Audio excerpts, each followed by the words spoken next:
Hello, everyone. I am Benjamin Soskis, a senior research associate here at the Urban Institute's Center on Nonprofits and Philanthropy, and it's my great pleasure to welcome you all to the 2026 Giving Innovation Summit. I'm a historian of philanthropy and civil society by academic training, and appropriately enough, my aim with these opening remarks is to try to situate all of us and this gathering in time. Before I do so, just a few notes of housekeeping. Today's event is hybrid. We are thrilled to have attendees with us in person and online. The event is being recorded. The recorded and relevant links will be posted online on Urban's event webpage after the event. The biographies for today's speakers are available on that event webpage as well. All participants are muted and live captions are enabled for virtual attendees. For those of you in the room, you can use the QR code to submit your questions, and virtual attendees can submit their questions in the form shared in the chat. So, where are we temporally speaking?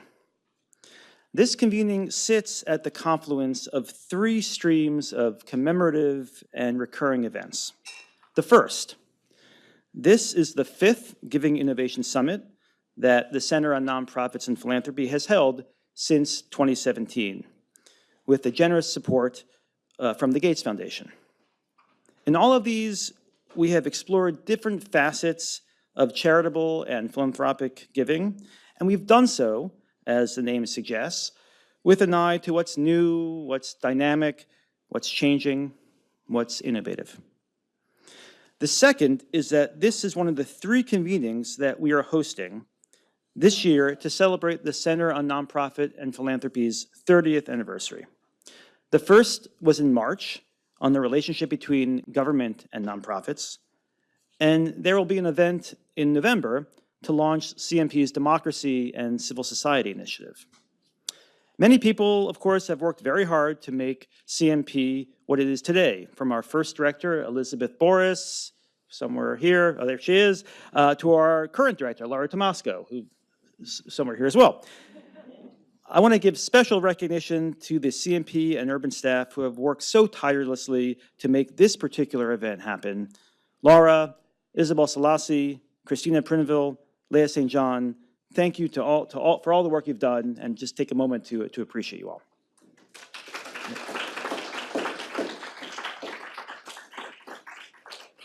So all three of our 30th anniversary events take up the framework that reflects lenses through which we engage much of our research, looking back to the past, taking the pulse of the present, and reflecting on the future. And those are the lenses that we will take up today as well. Finally, and this might be news to some of you, this is the 250th anniversary of our nation's founding. For as long as the nation has existed, there has been a strong association between notions of American exceptionalism and our traditions of voluntarism and voluntary giving. The opportunity to celebrate one is an invitation to celebrate the other, and to take stock of what Merrill Curti, one of the founders of the field of the history of philanthropy, called in a 1958 article, American Philanthropy and the National Character. The spirit of Tocqueville is always hovering around these conversations, and he's here somewhere today. There's an impulse to look backwards to our past and look forward to our future, and to see voluntarism as one of the comforting, affirming through lines. But this running together of American exceptionalism and considerations of distinctive American giving practices and institutions brings with it some challenges. And these pertain to the entire 250th celebration more generally. Let's put aside for the moment how they relate to the necessity of a global perspective. The impulse to celebrate can sometimes interfere with the imperative to think critically about our past, about our present, about our future. But both approaches are essential to the moment. And this is why I think there is a certain logic to holding our Giving Innovation Summit in the direct shadow of the culmination of the 250th commemoration in a week. Because the challenge we face with the 250th is very similar to the one that has animated CMP for its 30 years. We come together with a firm appreciation of the deep place of charitable and philanthropic giving in our nation's history, and its essential role to our collective lives. At a time when some of the basic norms undergirding civil society are imperiled, it is entirely appropriate to celebrate and hold up giving practices that provide so much value and are nourished by such vibrant traditions. But it is also essential to think critically about these practices, to note how they are changing, to note where they are vulnerable, and to note where they might be falling short. At the confluence of the Giving Innovation Summit, CMP's 30th anniversary, and our nation's semi-quincentennial, and I practice saying that, we can and must celebrate giving critically, with an eye towards the past, the present, and the future. And that's the plan for today. And I'm so excited to do so with all of you. And on that note, it's also my great pleasure to introduce my friend, the CEO of Giving Tuesday, Asha Curran, to give some recorded remarks. Asha was there at the beginning of Giving Tuesday at the 92nd Street Y in New York City 14 years ago. She couldn't be here with us today in person, but she is very much here in spirit with Tocqueville somewhere. And we asked her to reflect on how Giving Tuesday has evolved over the years and how it's set to evolve in the years to come. After Asha's remarks, we'll have our first panel moderated by Urban's own, the Urban Institute fellow Faith Mitchell, on the evolving infrastructure for collective and everyday giving. And so without further ado, here's Asha.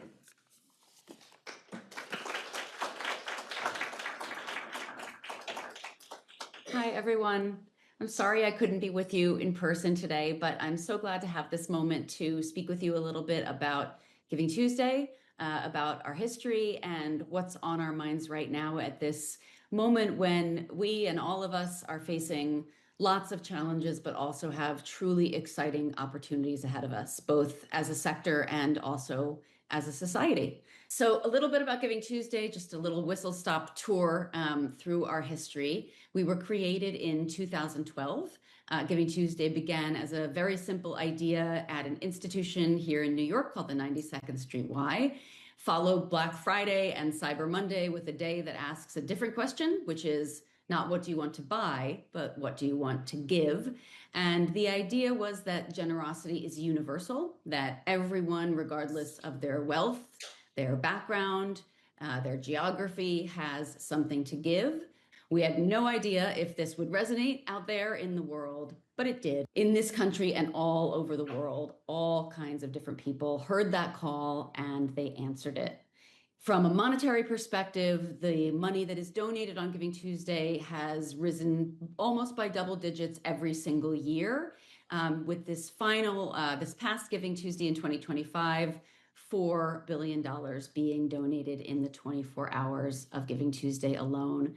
And the other really interesting geometric area of growth has been our global growth. Right away, we started getting calls from people all over the world asking if they could bring this movement to their country, to which the answer was, of course, yes, and let us know what we can do to help. Now, Giving Tuesday is in 110 countries, and our movement is really built of a network of networks. It is a distributed leadership ecosystem. All of them are sharing, they're innovating, they're helping each other learn the most effective and creative ways to grow and sustain their Giving Tuesday movement. And so we were initially a giving day.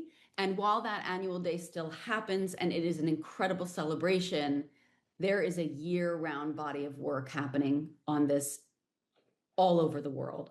What Giving Tuesday really is, and what it has always been, is an invitation to lead and an invitation to participate. Not a transaction, not a fundraiser, but an invitation. What we've learned over the years is that co-creating is much more effective than laying down rules, and that invitation itself is more powerful than anything else we could offer, much more powerful than rules, because so many people are waiting for that invitation, even if they don't know it. And we know that so many people are not being given that invitation. And that's a big problem. And it is our responsibility to fix it. Half of Americans don't remember being asked to give, but those who do, those who were asked, a huge supermajority actually gave. So, so good at exhorting people to buy things in this country, but we're less good at those moments that say to people, you belong here, your contribution matters, come in, join us. That's what collective giving movements, including Giving Tuesday, provide.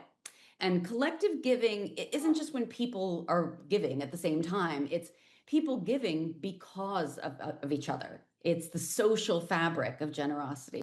Our data shows us that generosity almost never happens in isolation. It's shaped by what we value, and it's also shaped by what we believe our neighbors value.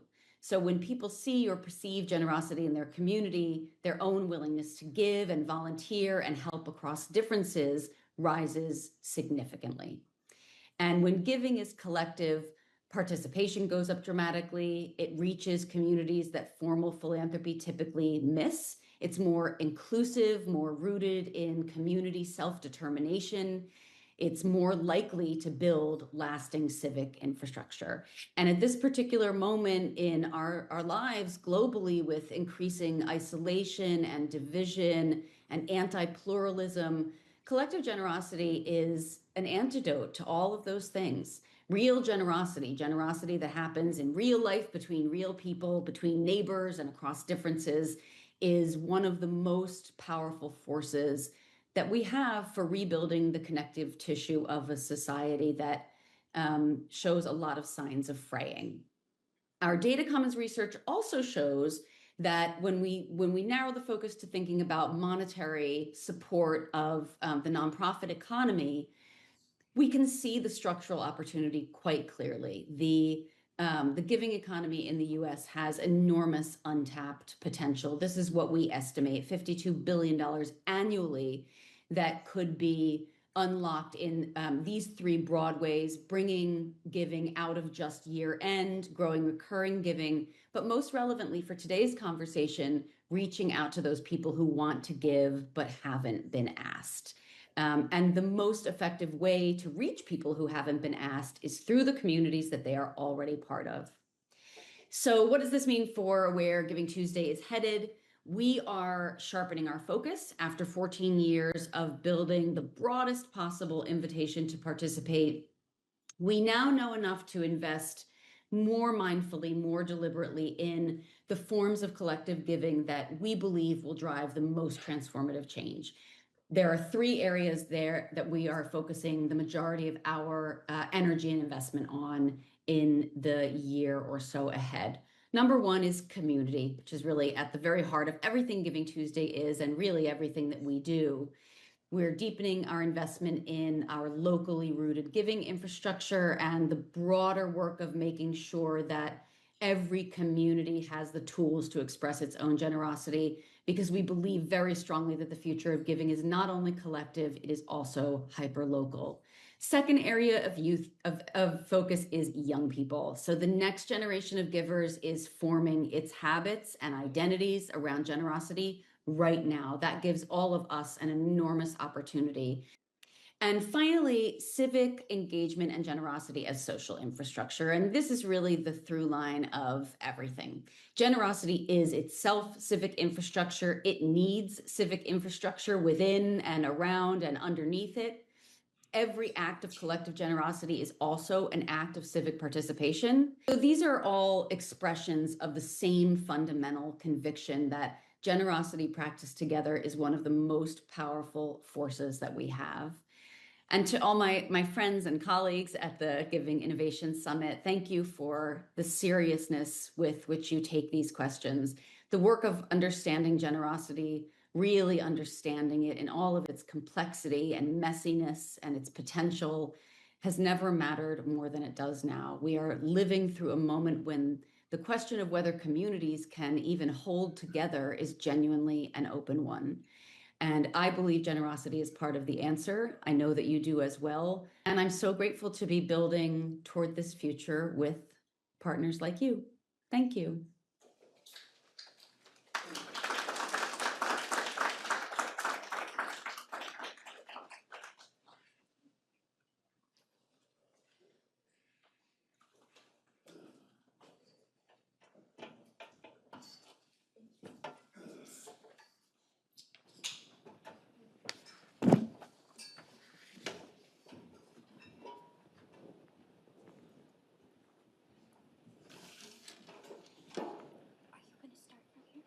I just decided I would start from here and then I'll sit down, I think.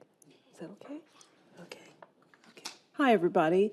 I'm Faith Mitchell. I'm an Institute Fellow at the Center for Nonprofits and Philanthropy and also at the Health Policy Division here at Urban Institute.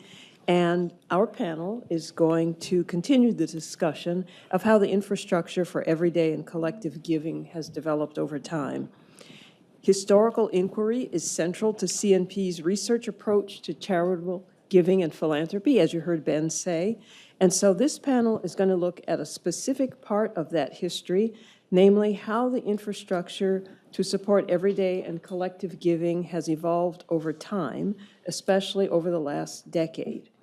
There's a bunch of terms that I used in that last sentence, so I'm going to quickly unpack them. So by everyday giving, we mean the kind of giving that Asha Curran was talking about, giving that's outside the realms of high or ultra-high net worth individuals. It's the kind of giving that people like us in the room are involved in. And then by collective giving, we mean giving done by individuals as part of some collective effort, such as mutual aid networks and community groups. Asha used the term the social fabric of generosity. And so to my mind, that connects with this idea of collective giving. And finally, by infrastructure, we mean the organizations that constitute the support system for everyday and collective giving. We'll be talking in this panel about how this infrastructure has developed over time. So to kick things off and to cover this important subject, we're joined today by the first panel of the day, which is Professor Michael Layton from the Johnson Center for Philanthropy, Daniel Cueto Villalobos, who is a PhD candidate in the sociology department at the University of Minnesota, and Floyd Jones, who is the founder of Back Black and the global chair of Black Philanthropy Month. And in each case, you can find more information about them in your materials and online. So we'll talk for about 35 minutes, and then there's going to be time for Q&A. So you can use the QR codes that are at your tables to get the information for how to upload your questions, be thinking about your questions, because to me that's always a really interesting part of these discussions. So now I'm going to move over here, and I'm going to start with Michael. And so, Michael, you and your colleagues at the Johnson Center for Philanthropy have explored how everyday people participate in collective giving. Many of these practices build on much older traditions of generosity, so there is continuity in this space. But what patterns or shifts have you noted in collective giving in the recent past? Well, first, thanks so much to you, Faith, for moderating, my co-panelists and the Urban Institute for making this possible. I want to recognize that the research was done in collaboration with Philanthropy Together, which is a national organization. I'll talk more about their role as a field catalyst, and with another researcher in the field, Adriana Lozon Ceballos. And as we reflected on the origins and the evolution, it was an ongoing theme that these are not, giving circles, collective giving is not a new thing. It has taken on a particular form over the last 20, 30 years, but it's not at all new. We think back to the nation's founding, Ben Franklin from my hometown of Philadelphia, he had subscription campaigns where he would persuade people to sign up and pledge so many dollars to build a hospital or some other public good. Enslaved people that came from the Islamic section of West Africa, they brought their traditions of giving. Of course, the various Christian churches had their traditions of giving. And over time, one of the more interesting things that happened, I'll defer to Daniel on the subject of mutual aid. But those sorts of groups, especially those that were a step outside of maybe the mainstream or the streams of power, freed African Americans, and after slavery was ended, that kind of mutual aid, usually coming out of churches, was really critical. Then skipping ahead to one of my friends calls it the funny hat clubs, right? The Rotary and groups like that, that collect and then help their communities. And then skipping ahead to the origins of the current collective giving movement, giving circles, that happened in the late 90s. There was an article in People magazine that identified one particular woman as the belle of charity. And it just started to take off because the women that were involved as leaders had this idea that they want to multiply their efforts, just like Asha talked about with Giving Days. It's an exciting idea, people are generous, and if you have an innovation like that, people want to be part of it. So since 1990, 2000, the growth has just been exponential, and the research has really documented that. That's really encouraging. I'm going to turn to Daniel now, and as Michael mentioned, your research centers on the rich mutual aid networks and community groups in Minneapolis that we saw in action earlier this year in response to the ICE raids. From your research, kind of a similar question. How much have you found that's kind of truly new that's emerging in communities? And how much was maybe were traditions that were already there in Minnesota that people are kind of drawing on? Yeah, thank you. And thank you, Faith, and my co-panelists as well. It's a pleasure to be here. I've lived in the Twin Cities of Minnesota for the better part of the last 10 years. So in that time, I've seen the response to the killing of George Floyd in 2020. Obviously, that was happening alongside the COVID pandemic. And these were really crises that really rattled community at the block-by-block neighborhood level. And there is really where we saw this tradition that is known popularly as like Minnesota Nice, or this distinctive tradition that really values generosity, philanthropy, and just being a good neighbor at the most rudimentary level, really come to life. So when federal immigration agents descended on the Twin Cities in December and stayed there through the early months of this year, we saw neighbors 3D print whistles. We saw parents organize different ride-to-school programs, churches and other civic organizations like that organized distribution of food and other necessary products to impacted communities. But it became pretty clear at that moment that this was something, this was stemming from a rich tradition that itself has, kind of like you alluded to, these roots, both when it comes to the Scandinavian immigrants and this emphasis on, communal traditions, the indigenous Minnesotans, the Dakota and Ojibwe people who value reciprocity and have, unique relationships to social relationships as well as to the natural world. But more than anything, what the past 6 months have really shown is that philanthropy and giving is a critical dimension, but it involves much more when the stakes are higher. So this past winter, we saw, Alex Preddy and Renee Good, two 37-year-olds who were monitoring ICE activity, ended up losing their lives at the hands through this work itself. So it really fostered the sense of solidarity that we see. And it seems like it emerged very quickly. Very quickly, right. absolutely. It wasn't much.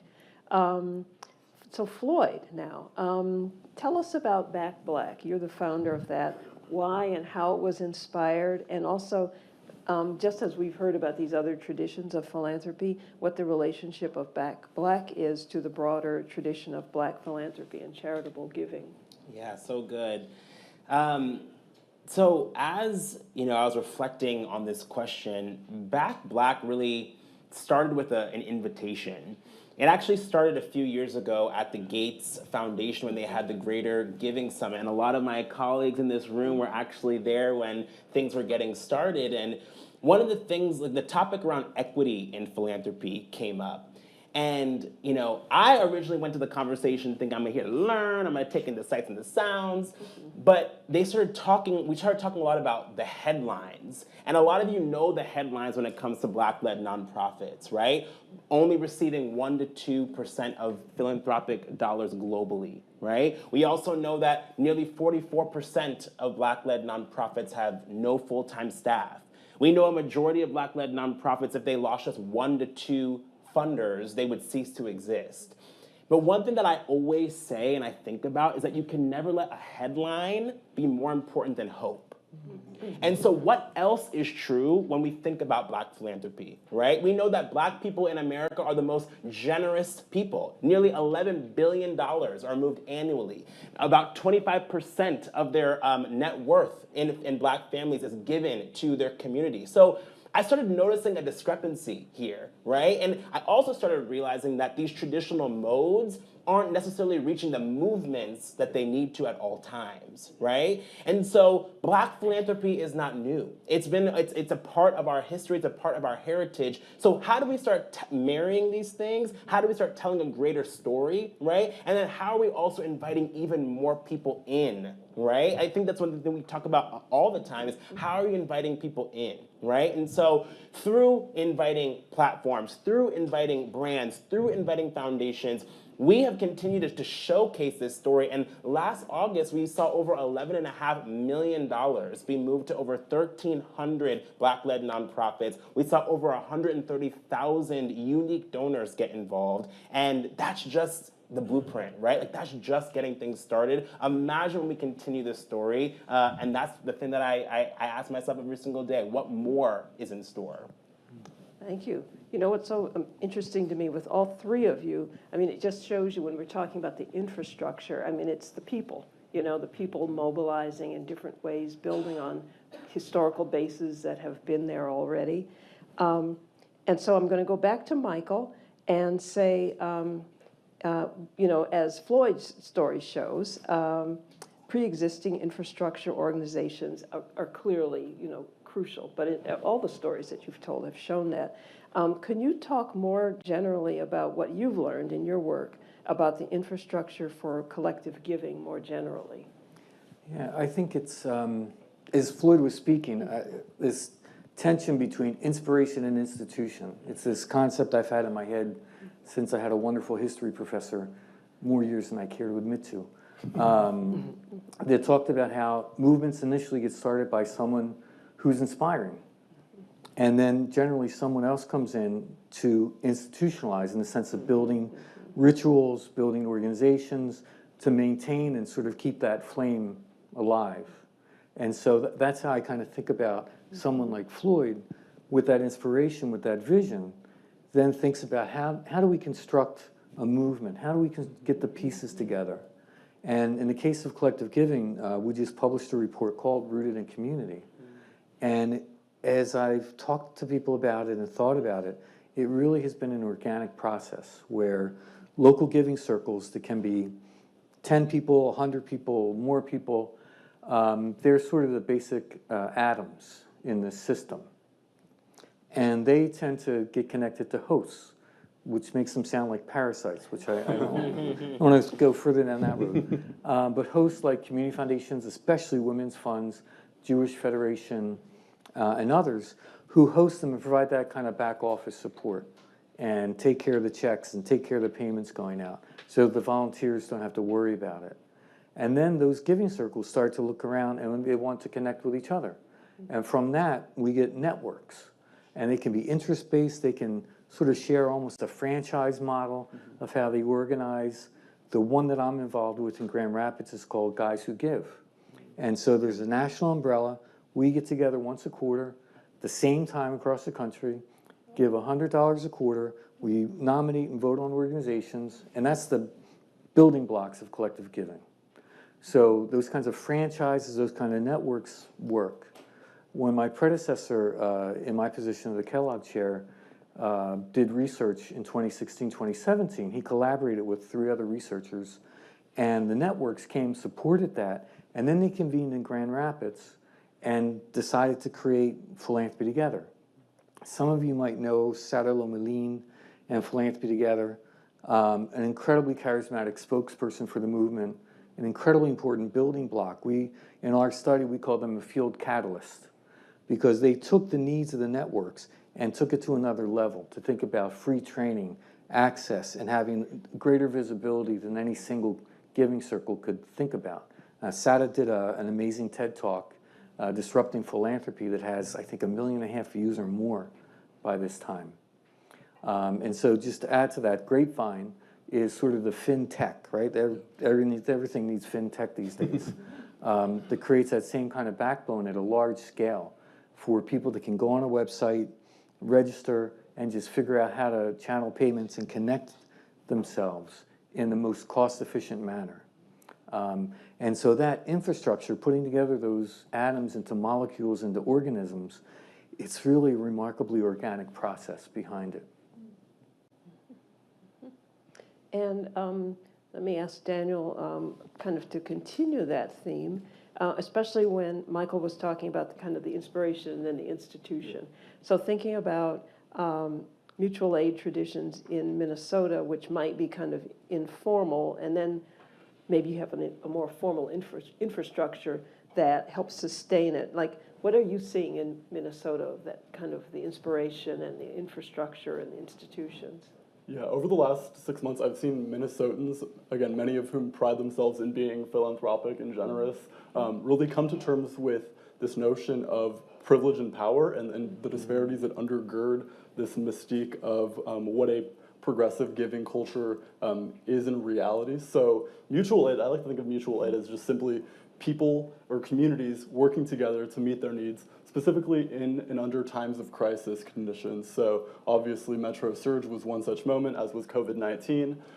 But in these moments, this is where a lot of this can be brought to bear, I think, for people outside the specific location where the crisis is occurring. So it's really important, obviously, in a moment like this past year that we saw, it brought a whole host of thousands of individuals from beyond Minnesota to contribute as well. So that's where I see this tension, right, where there is a collective identity, this community that is under threat, but at the same time we see allies and members of the community who are far beyond that specific geographic location, but who are in solidarity with individuals there. But I think it also tells us an important story to tell about power and privilege and how philanthropy can, at the same time, challenge these lines of inequality as well. So I'll give you an example. Ashley Fairbanks, who is a native Minnesotan, she was born in Minnesota and has family there for generations, no longer lives in Minnesota. She now lives in the Phoenix metro, but she organized an organization that basically brought together, and it was a one-stop shop for people to donate money that ended up getting funneled to a lot of these smaller local nonprofits at the neighborhood level. So really making sure that contributions are being made to the most impacted, most marginalized communities, really kind of breaking through a lot of the bureaucracy that undergirds philanthropy. And the final anecdote I'll share on that as well, some of you might have seen it. It's a sticker that I have on my laptop, actually, but it's the loon, which is the Minnesota state bird. But it kind of became a symbol. It was kind of transposed on the Star Wars Resistance logo, but that became a really popular kind of internet symbol of the resistance to ICE. And there was a lot of discussion and honestly some arguments online that I saw because some print shops throughout the state ended up selling this logo and kind of merchandising it and branding it. But a lot of the community pushed back and really tried to ensure that the profits from that were going to the most impacted communities. So this is where I see this tension really play out. But I think that really kind of making sure that the community and the most impacted communities are the priority is really essential. I'm curious, with the mutual aid networks, do you find, does the membership shift? I mean, how do they kind of interoperate as networks? Right. Mutual aid, I mean, this is, I think, a really, an additional distinction, right? It is individual relationships, and it's really hard to track these, how are they organized? It was a big question, especially in the context of political, attacks that the state was getting, right? But these are their networks, but they can exist outside of the formal, foundation structure. They can exist at the block by block level to the city level as well. So when we're thinking about this distinction between mutual aid and charity, right? A key distinction there is kind of just this broader conviction of solidarity and this shared interest and this linked fate that individuals within these communities have together. So, and this is a distinction that we saw play out when it came to people who wanted to support and be a part of the so-called resistance to that. But it's a really critical distinction to make there. Okay, thank you. Thank you. And Floyd, so I want to ask you about Black Philanthropy Month, but also I want to give you a chance if there's anything more you want to say about Black and maybe relate it to Black Philanthropy Month. But if you can talk some about the origins of Black Philanthropy Month and how it's evolved over time. Yeah, I also wanted to touch on what you were just talking about in terms of a lot of these mutual aid networks and charitable giving networks and giving circle networks. They start informally. And one of the things I keep thinking about big P philanthropy and even in settings like this, it's like we have to allow ourselves to think outside the box because when people need you, they need you now, right? And so what are we doing to make sure that money can move quickly, but also we're not being barriers? I always say, if you're in this room right now, you're in this room because you signed up to be a bridge. Whether you know it or not, you're a bridge between where your people are and the change they want to see in the world, right? You're a bridge between where your people are and the impact that they want to have in their communities. And so we have to ask ourselves, how are we continuing to build these bridges to make sure that impact is still taking place? You know what I mean? Create space for transformation to take place is what I always say, right? And so to tie that back into Black Philanthropy Month, you know, this is something that was, you know, founded by Dr. Jacqueline Copeland. The first, I guess, official celebration was in 2011, but its origins started in 2001 with the Pan-African Women's Philanthropy Network. And why that's important is because when you think about Black giving, it is such a diaspora rooted thing, right? It's not just one location, it's all of the diaspora. And my family is actually from Sierra Leone, West Africa. And so I remember some of my earliest memories is like going back to Sierra Leone where my parents and my eldest brothers were born. And on Christmas, we would wake up and we would give, right? We would go and give food. We would go and organize, you know, Christmas giveaways, right? Like it was just something that was a part of who we are. And I didn't see it as philanthropy. And one of the things that I love so much about Black Philanthropy Month is that we talk so much about philanthropy is not just your treasure. It's your time, it's your talent, it's your testimony. Come on, somebody, okay? It's all of those different things. Philanthropy is about generosity. It's about the love of your fellow neighbor, right? And so one of the things that we are emphasizing and continuing to tell that story is how are you showing that love? Right? If you follow any of our channels, whether it be Black Philanthropy Month or Back Black, this August, which is Black Philanthropy Month, we're going to be talking about I am Black philanthropy. And we're going to be highlighting artists, we're going to be highlighting mutual aid workers, we're going to be highlighting people who don't necessarily say, I can write you a big check, but I'm giving philanthropy as a part of my life, right? And so that's been the thing that's continued to inspire me about BPM. Great, thank you. Now I have a question for anybody because it's sort of implicit in some of the things that you've all said. How do you sustain engagement over time, whether it's mutual aid, Black philanthropy, or the charitable giving that you've been looking at, Michael? What are some things that you've observed about how you keep the energy going? Anybody?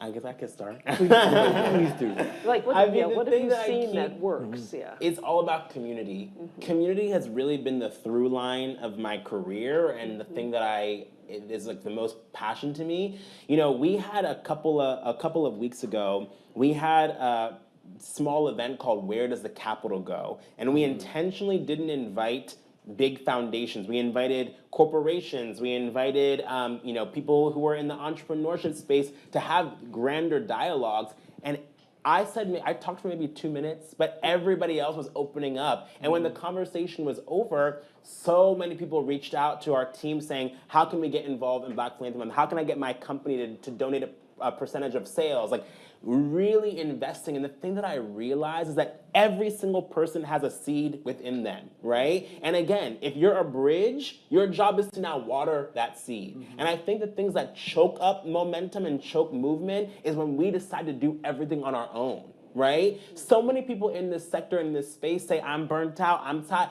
We're burnt out, but are you lighting your own candle? Okay, like are we, because we're trying to put everything on our backs, right? But that is not a movement, right? It's not a movement if no one is going with you. And if you're dragging people along, it's also not a movement. You know what I mean? So again, create space for transformation to take place. That's what our job has to be.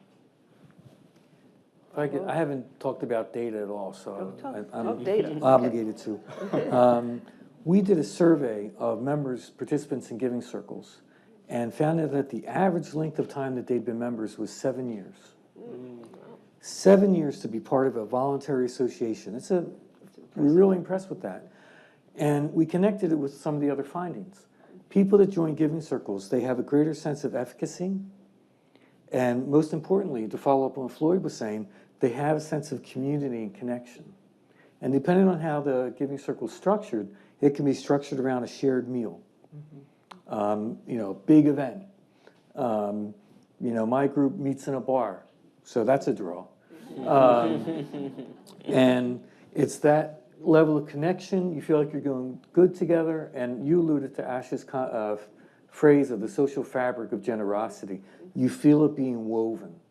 And I think when you feel that, you stay with it. I would also just say, that I think part of mutual aid specifically is that we can think about mutual aid in response to crises or organized around one specific goal, being delivering groceries to immigrant communities who are under threat, or delivering for instance feminine hygiene products to moms who are locked in their house over the winter. Specific oriented projects. But more generally, right, if we think about, as Floyd mentioned, at the root of this philanthropic giving, mutual aid, is community. And that, in this context of social isolation, I've heard a lot of discourse around, the loneliness epidemic. I don't want to say that it's a cure-all for all of these things, but I think it's a place to start. And I think that it is as you alluded to, building bridges, right? It is a bridge to a more, engaged, voluntary society. And I think with that comes, as we're experiencing in the context of, these successive crises that are not exclusive to Minnesota by any means, right? We're, under a huge heat wave right now, and there's significant work that's been done on the impact of the heat waves and the social toll that it does, specifically for folks who are isolated, right? It's within these moments of crises that the mutual aid, I think, kind of pays off, right? Where these networks, having been formed in the past, really do go on to show their impact and really can save lives in that way. Just another question, just thinking about mutual aid again. Do you find, does the leadership change over time, or is it kind of the same people bringing the inspiration, or do you find evolution in terms of who's stepping up and kind of bringing people together and speaking out?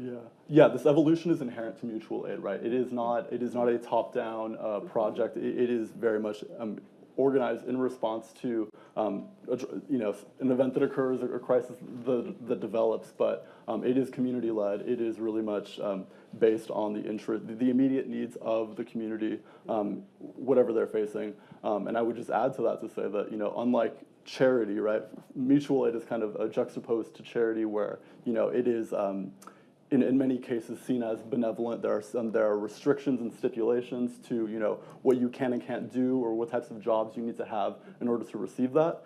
There is this ethic of solidarity that really undergirds a lot of this mutual aid work. In terms of accountability, the really important tenet of mutual aid is that understanding that individuals who are participating because they are a member of the community, and they need they're in times of need, and there's a really important it's almost like a no questions asked approach that I think really defines that. So it sounds like, and anybody can answer this, it's just a comment, it sounds like these kind of efforts create a kind of infrastructure for charitable giving that, say, a foundation couldn't create it externally in the same way. Top-down. Right, top down, you couldn't create it in the same way, but it's this kind of bottom-up infrastructure that has the seeds of sustainability and community growth and strengthening the community. And if I would just add to that, a lot of this stems from communities that are, be they certain identities or coming from certain structural locations that are disadvantaged in whatever context that is. That could be, people of color, or, newly arrived immigrants. And with these experiences does come this, sense of solidarity, and like you said, you can't really replicate that from the top down. Let me ask you a couple questions that have come in from our audience. And I think these are just for anybody to answer. So one of them is, how do you see narrative work, and especially the cultivation of a sense of history as a form of infrastructure? I see it as a resource more than anything.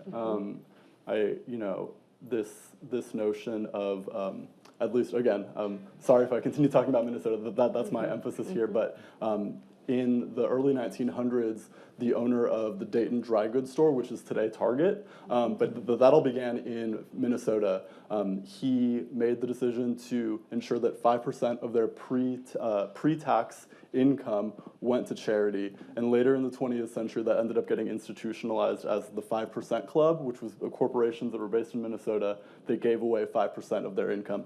That figure has now, decreased, and the number of corporations that are willing to do that has also, fallen. But there was this ethic of, what Dayton called "what's good for the community is good for the company."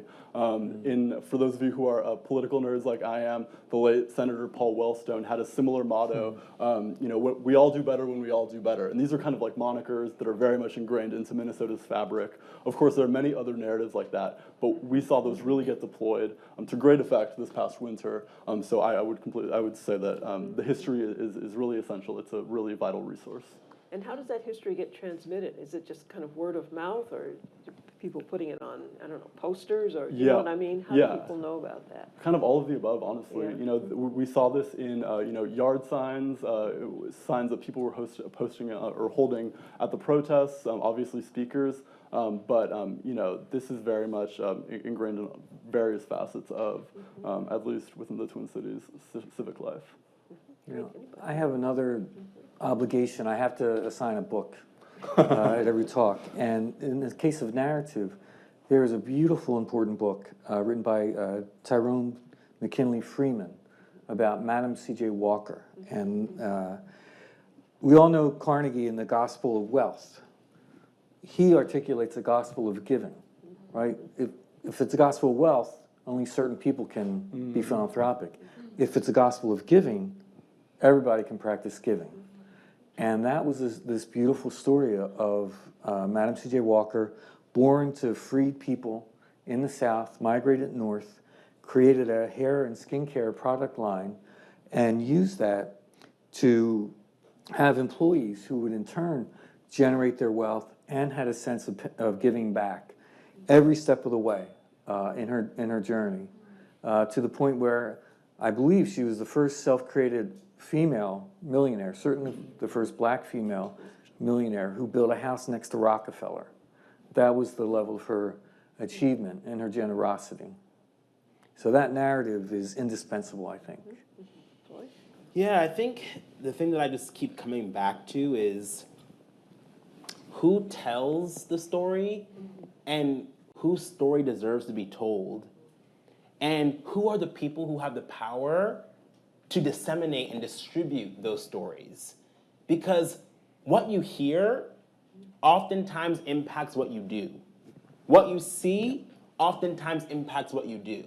And so one of the biggest things that we focus on, and we have 3 pillars, right? Direct capital, build capacity, build awareness for Black-led organizations, but telling the story from their perspective and their point of view, right? We also work with partners to fund creators, and we mobilize creators to tell the stories, right? And last August, we had about 50,000 unique people come to our website because of our storytelling campaigns that we operated and did, right? And I'm like, this is narrative change also, because a lot of the nonprofits that we platformed, they all came back and said, we now were able to mobilize more donations from people that we've never known before because of the storytelling we work, right? Like, that is behavior change. We're not just telling stories to tell stories, you're telling stories to impact behavior and create a new reality, right? And so I always go back to narrative change being and storytelling being so paramount and so important, because that is the thing that gets remembered, right? Like, that is the thing that lives on, right? Is the story. Great, thank you.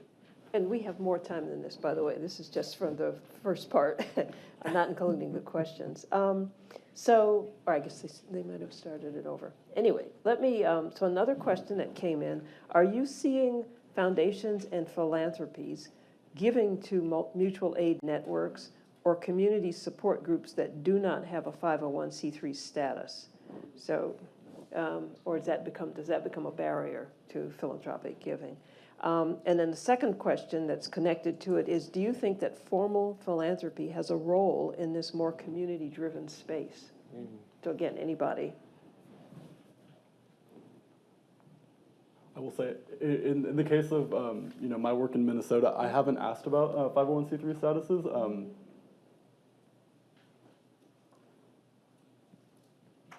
But there are, there have been several efforts to, by these larger philanthropic organizations to direct money through alternative means. So, for instance, cash mobs, folks from throughout the neighborhood showing up to immigrant-owned businesses or Black-owned businesses that were primarily impacted not just with Metro Surge, but with COVID-19 and the aftermath following Floyd's murder in 2020.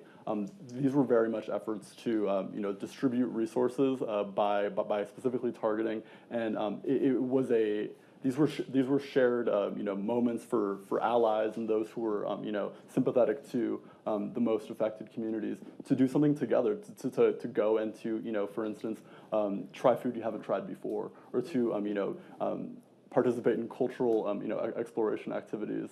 So there is this very much I would say participatory, experiential learning dynamic as well that's very much a part of this. The desire to be a member of the community did motivate that in that response as well. Yeah, I would share a finding from our report, Rooted in Community, that looks specifically at the infrastructure of collective giving, and we drew on the work of the Urban Institute. So Laura and Ben and others who put that marvelous work together. And what we found was, sadly, there had been engagement from the bigger foundations that identified movements and the importance of everyday givers. And there were resources poured in. That's how Philanthropy Together got off the ground. And over time, that's kind of withdrawn. As we all know, sadly, there tend to be trends in fashions and things that go in and out of fashion. And support, institutional support for that, is something that has largely gone out of fashion. And I would just say, getting back to that metaphor of inspiration versus institution, if the one end of inspiration is yelling alone in the wilderness by yourself, the other end of institutionalization is sort of the dead hand of a program officer, which is an odd term if you think about enforcement, and just the rules and regulations that say can't give to anything that's not a 501c3, and just shutting that down. And advocacy, don't do any advocacy. That's a deep red line. And those kinds of myths can really undermine that spark of inspiration and the creativity of organizations, whether or not they're a 501c3. Because you're actually reminding me, Michael, because I used to be at Grant Makers in Health, so I've talked to lots of foundations that want to start movements themselves, right? You've probably heard that too. They want to start the movement, but the notion of investing in one that's already, being born in the community, I don't know that I've had that conversation at all. That's scary, right? Like investing in something that you can't control in the same way as this one that you're going to start. I wanted to talk to that as well. You just hit the nail on its head. When the murder of George Floyd took place, over $5 billion was pledged to Black communities. Yep. To this day, we still haven't even seen 5% of that money reach the communities that it was pledged to, right? And I think it's so interesting that we're celebrating 250 years of America's existence, and we're also sitting in a time where people are afraid to even say Black. What do we want the next 250 years to look like? We have to contend and ask these questions, right? And then let's not even get started with the origins of philanthropy and how big philanthropy is operating today, right? Now, I will say that there are foundations who are taking those bold steps, right? Like, they are taking these bold steps, they are being brave, but a lot of it is few and far between, and it's not fully reaching the communities that need the transformational funding, right? I love transformational giving. I love collective giving. That is what we need 100%. But now when we talk about how do we go beyond and build infrastructure, right? Like get the people on board to help you take your organization to the next level to reach more people, is that catalytic funding taking place? No. And that's why we're having conversations like this, because we have to figure out what those alternative ways are and open up those gates. Mm-hmm. Great. One last question, and it actually relates to what you were just talking about. So it says, for everybody, in the shadow of the killings of Michael Brown and Trayvon Martin and the role that Twitter played in amplifying and organizing to bring awareness and create a movement, with the dismantling of Twitter as a social justice tool, what role does social media play in the creation of novel or non-traditional infrastructure building? Can I start with this question? Because I'm so excited about it. We are doing a bunch of Twitch streamers, Black Twitch streamers reached out to us, and we're doing our first ever Black Philanthropy Month stream week in August, which I'm so excited about. And we're doing it in partnership with another platform, every.org, who is hosting it. But it's like, these are people who found us. You know what I mean? Who reached out and like, we want to be a part of this movement, right? Another platform last year funded TikTok creators to promote Black Philanthropy Month and get creators to drive donations on their platform. So a lot of what I do is how are we bringing these worlds together? You know what I mean? Because philanthropy cannot live in a separate island. That's not how we're going to solve the problems of today. You know what I mean? We have to work with creators. And the last thing, I talk a lot on LinkedIn. I love LinkedIn. And so we always do an annual campaign on LinkedIn, mobilizing LinkedIn creators. And that last year, we saw, I would say maybe half of our organic reach to our website, so at least 15 to 20,000 views of our website came because we were working with other creators. So in my opinion, mobilizing creators across platforms is the modern form of community organizing. Like it is how you do it in a quick and efficient way, you know? So I was so excited. I had to talk about it. Thank you. Michael, Daniel, anything to add on that? Sorry. Go ahead. I think that when it comes to mutual aid and technology, what I saw this past year in Minnesota, but also over the last decade, is specifically building trust and embracing the unknown. And again, with platforms and even with philanthropy more generally, we look at the Gates Foundation or the MacArthur Foundation as a legitimate place that does philanthropy. But we really have to think about how, what constitutes mutual aid and really kind of forging civic trust. So on the topic of technology, with the crackdown that happened locally over the last year, folks had to turn to encrypted channels to communicate, to organize, to distribute goods. And that was a real barrier for locals who were sympathetic to and were working in solidarity with the impacted communities. But talking to a username as opposed to a first name, last name was a lesson that people had to learn, but it is part of this larger project of mutual aid and what constitutes legitimacy. Very quickly, I would just add, I think one of the interesting questions is, does social media in the virtual world connect with the real world? And if the algorithms are set in such a way as they are now, that just suck young people, especially, down into these bottomless pits of envy and despair and isolation, no good can come of that, right? But we've just heard some wonderful things that can be done by the technology, that connects people and then builds out to a real community. Thank you. We are at time, but someone did ask if you could repeat the name of the book that you mentioned.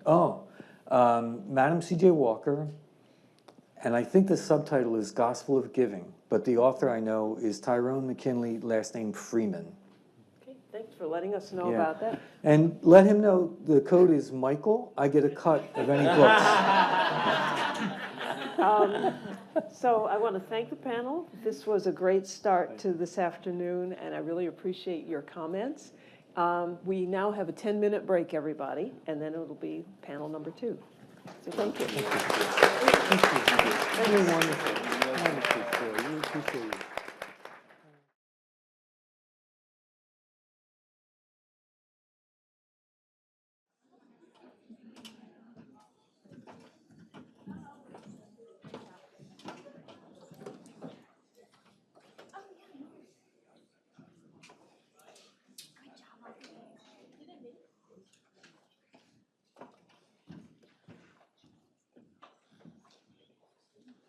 Hello, everyone. My name is Laura Tomasco, and I have the privilege of leading the Center on Nonprofits and Philanthropy at Urban Institute as we celebrate 30 years of data analysis and research. And I'm so grateful to all of you for being here today, to our speakers and moderators, to my amazing colleagues, Ben, Isabella, Christina, and Leah, who organized this event, and to the Gates Foundation for supporting this event for nearly a decade, which is amazing. So after looking back at the evolution of everyday and collective giving practices in panel 1, this panel is going to take us to the present, where we are going to take the pulse of charitable giving policy, which is a major area of focus for us at CNP. And I'm so pleased to be here on stage, joined by Robert McClelland of the Urban Brookings Tax Policy Center, John Bergdahl at the Lilly Family School of Philanthropy at Indiana University, and Sarah Barba at Integer. So these last few years have seen some of the most consequential policy changes in the charitable giving space in a few years. And we're going to start by getting panelists' reactions to the One Big Beautiful Bill Act. And then from there, we're going to talk about innovation and policy in the charitable giving sector. And then we'll have an opportunity for audience question and answers. So this Saturday, in addition to marking 250 years of the United States, will also be the 1-year anniversary of signing into the law of the One Big Beautiful Bill Act. So John, I'll start with you. So your team at the Lilly Family School of Philanthropy has analyzed charitable giving related policies in the One Big Beautiful Bill Act. Could you talk a little bit about the ones that you all find to be the most important, and what are the likely impacts in the charitable giving space? And especially, I'm curious, to what extent is what you're seeing going to kind of continue or buck the trend of dollars are going up, but donors are going down? Sure. So with OB3, it's a little bit of a mixed bag, especially when compared to the Tax Cuts and Jobs Act. There's the complication of the fact that with TCJA, the big thing that affected charity was just one major policy. And so, it just went in one direction, that was all. With OB3, we looked at 4 different policies for our work in March that we kind of identified as the most significant for at least 2026. And the easiest ones to sort of estimate, but we identified 4 additional ones we sort of dealt with more qualitatively. And so there's a lot there going on and affecting different populations in different ways. For sure, the one that has, I think, gotten the most attention or most excitement or what have you is the universal charitable deduction. As a reminder, for all the households that take the standard deduction, which is about 90%, about 100 million households at this point, that gives them, for the first time, unless they've been itemizing, a federal incentive for giving. That's up to $1,000 if you're singly filing, $2,000 if you're jointly filing. It's an interesting contrast with that one and another amount of the policies in there, the 35% cap on deductions. They're almost flipped in a lot of ways. The 35% cap on deduction is only going to affect 1, maybe 2 million households, however many take that top marginal tax rate of 37%. And for all the deductions, not just the charitable ones, it caps what they can do, how much they can deduct there at 35%. So when you compare the policies, on the one hand, you have something that's giving 100 million households taking their charity, so it costs them roughly about like 80 cents on the dollar for that first 1,000 or 2,000 charities. On the other hand, you're taking something that's affecting about 2 million at most households and making their charity cost 65 cents on the dollar instead of 63 cents on the dollar. That 63 cents, that one has the bigger impact. The net between those two things is a net negative for charity as far as the dollars go. It's about 5 million versus about 6 million. 5 million up or 5 billion up versus 6 billion down. The silver lining there is that universal charitable deduction is almost certainly going to add quite a few million more donors into that donor pool. It's going to encourage a lot of low information, low level, sort of marginal level donors to give a little bit. That's not going to really move the needle much on the money because they're not going to be major donors for the most part. Maybe eventually that's the goal, the dream, but no one's going to go from giving $0 to $10,000 because of this policy. But it will add in that little bit. So there, there's also the floors, but we can talk about those later. So much in there. I know.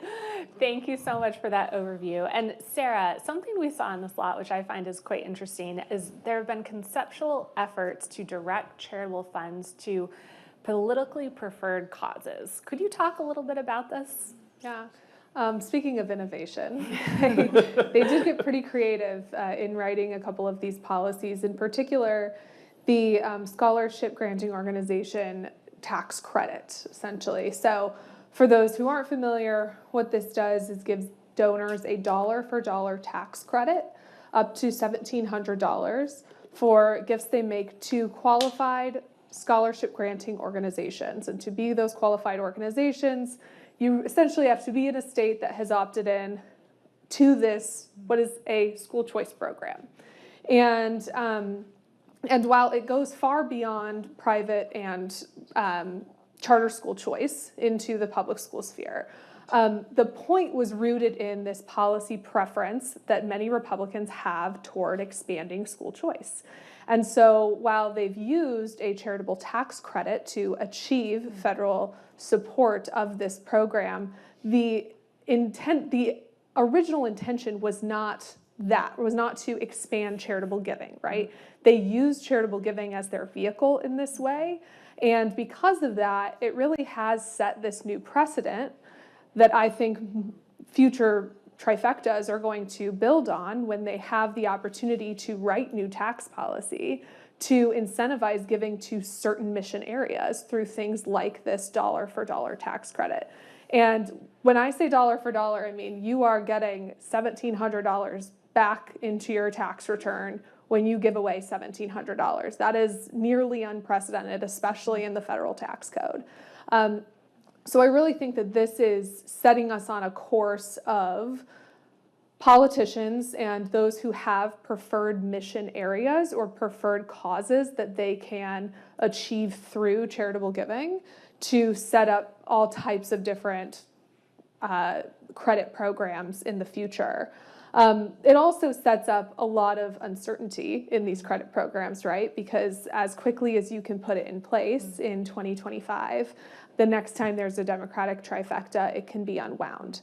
And so I think that as we look toward innovation and thinking about how charitable giving is innovating, we also have to look at how policymakers and politicians are innovating the tax code to achieve their ends.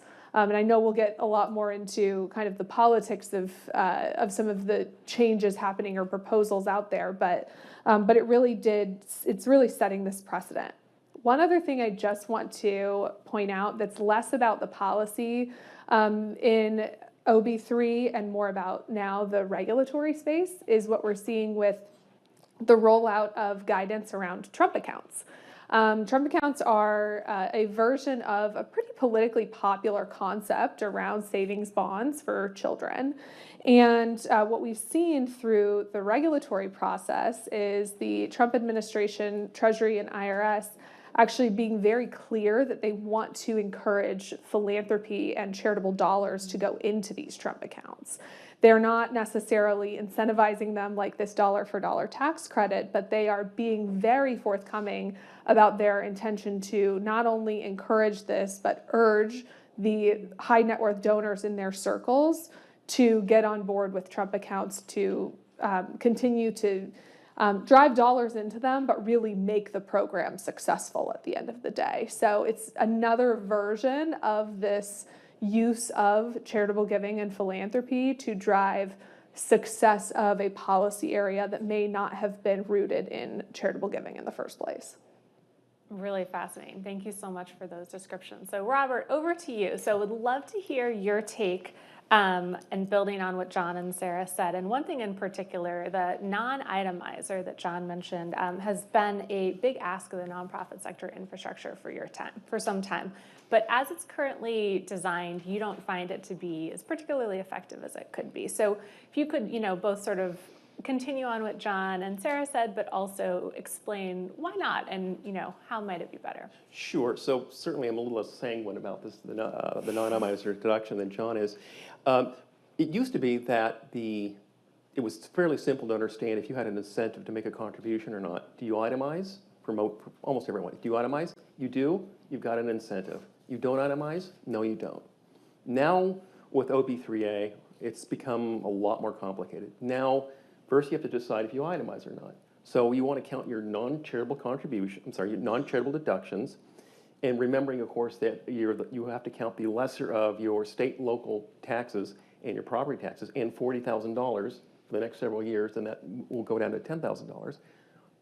Hold those deductions aside, or take those deductions, and then add to them the degree to which your contributions exceed 1/2 of 1% of your adjusted gross income. Hold that aside. Now what you want to do is don't compare that to the standard deduction like you used to. Compare that to the standard deduction and the lesser of your cash contributions, and $1,000 if you were single, and $2,000 if you're married filing jointly. Now compare the former number to the latter number.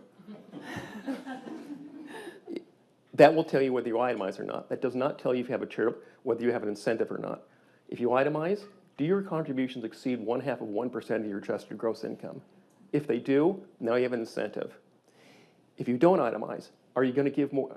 Will your cash contributions exceed $1,000 if you're single, or $2,000 if you're married filing jointly? Yes, you do not have an incentive anymore. So it's become a very complicated system for people to understand if they have an incentive or not. And moreover, it has some bizarre qualities, and actually kind of a bizarre incentive. One of which is, it will provide a tax cut to people who give more than $1,000 and more than $2,000. These are going to tend to be higher income individuals. In effect, we have given them a tax cut without providing an incentive to make a donation.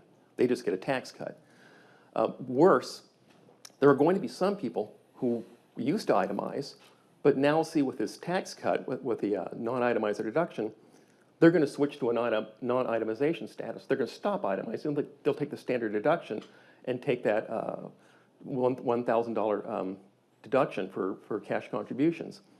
They will lose the incentive to itemize, but get a tax cut. The government is literally paying them not to get an incentive. They're disincentivizing them from providing contributions. And again, these are going to tend to become higher income individuals or higher income taxpayers. Couple of possible solutions. One is a filing day deduction. Right now, you have to make it. You can only make contributions up to the December 31st. But IRAs, individual retirement accounts, you can make a contribution up to the day you file your taxes. No reason that can't be done with charitable contributions as well. You can imagine, if you don't know if you're going to itemize or not, you don't know if you have an incentive or not, you know when you're filing your taxes, if you do. And if you don't know, your software can tell you. You can imagine, for example, your software telling you, hey, if you give away an extra $100, you can cut your tax bill. It provides a lot. It becomes very salient, and people hate taxes, man. So you're pretty sure contributions are going to go up with that approach. That would keep the current system in place and try to ameliorate the problems, the complications. An alternative is just scratch that, and if the ask is for a universal deduction, provide a universal deduction. Just do it. Whether you itemize or not, you get a universal deduction or tax credit. That has the advantage, you don't have to worry whether you itemize or not, no more counting, no more complexity. You just get a deduction. You could reduce the cost of it by providing a floor rather than the ceiling. I know not all of us like floors versus ceilings. The advantage of a floor is that, again, it saves costs. It costs less to the federal government, but it also makes sure that everybody who has a tax cut has an incentive to give. You're not going to give a tax cut to someone without giving an incentive. You have a tax cut, you have an incentive. Further, it reduces money that's being given, or tax cuts that are being given to people for doing things they already would have done. So if somebody's going to give away $50,000, you don't need to give them a tax cut on the first few thousand. They're doing that no matter what. You want to focus the incentive on that last dollar of the $50,000. So you incentivize them to give more. So those are two possible solutions. One's oriented towards complexity, and one's oriented towards like the universal deduction. Yep. Thank you so much for spelling that out and all the math that goes into it. Sarah, from a political perspective, what is your thought on the non-itemizer deduction? Yeah, I think what it comes down to is, when it comes to the folks that are making decisions on Capitol Hill, is asking the question is, why are we giving this deduction in the first place? Is it from a tax efficiency perspective and purely to incentivize more of something? Or is it to incentivize the behavior at all? Or is it about acknowledging, in some cases, from an accounting perspective, this just isn't income. You've given it away. It is the income to the tax-exempt organization that does not pay income tax on it. So there's a few different pathways, I think, to choose of why we're doing this in the first place. And what I know that many who championed the non-itemizer deduction contemplated was, what's the message we want to send to taxpayers with this deduction? And often we talk about in our Capitol Hill meetings that we use tax incentives to incentivize behavior that we deem good or that we deem better for society or families or communities. And so that is an answer that a lot of folks came to when contemplating the non-itemizer deduction, is we want to make it clear that we deem this behavior good by all taxpayers, not just the highest income 10% folks who are itemizing.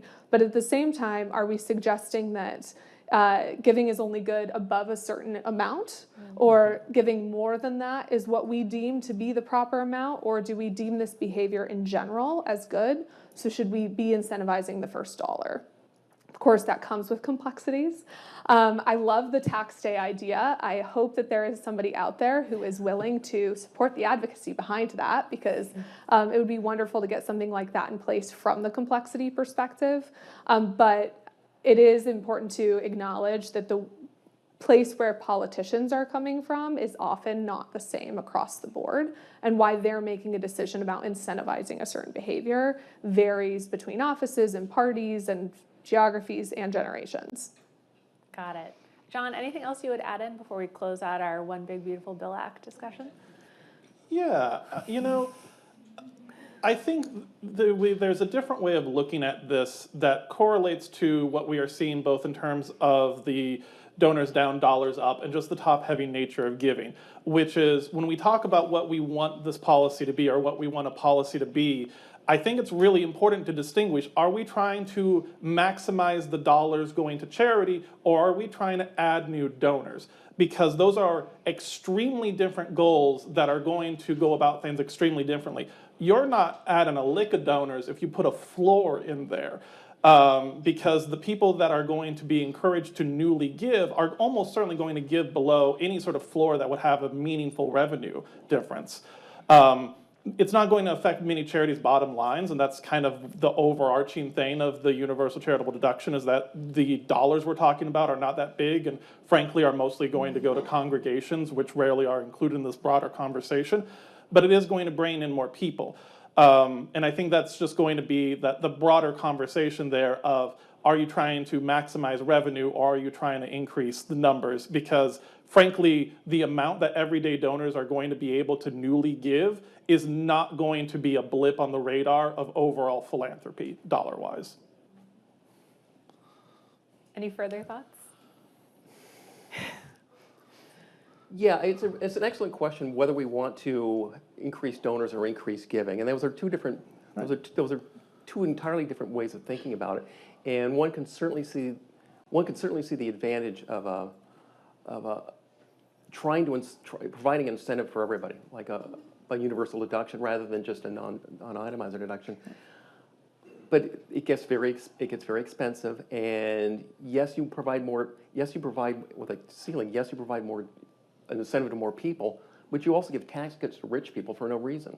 You're giving money. You're giving tax cuts to people who give away a lot of money who wouldn't give it away anyway. I don't know if philanthropy wants to get into conversation about tax cuts to rich people. We're the biggest deduction there is. In any case, sorry. All right, thank you all for sharing your thoughts on the topic. A wide range of opinions, and it's great to hear them all. So I want to shift now to a conversation around innovation and policy. And Robert, I'll start with you. So on this topic of policy innovation, you have done some research on matching grants. Could you talk a little bit about what that is and what your recommendation would be to policymakers? sure. So I'm going to take John's side here and say, we want to maximize the number of donors. Just tear up the entire existing system. Instead of having a tax incentive, a tax rebate, go to a matching grant system. So we already know these kind of matching grant systems work. There's plenty of research, both experimental and actual in the field research, showing that matching dollar for dollar matching grants work better than rebate systems, work better than deductions or tax credits. A really great example was research at Indiana University, where the state provided a tax deduction for making contributions to universities, but then a anonymous individual provided money to be used as in a matching grant process as well.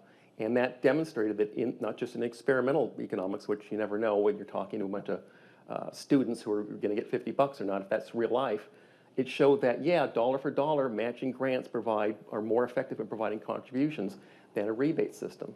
They tend to be more salient, too. Without this filing day deduction, you make a contribution in January, you file your taxes a year after the following April, and then in May or June, maybe you get some money back. It's not very salient.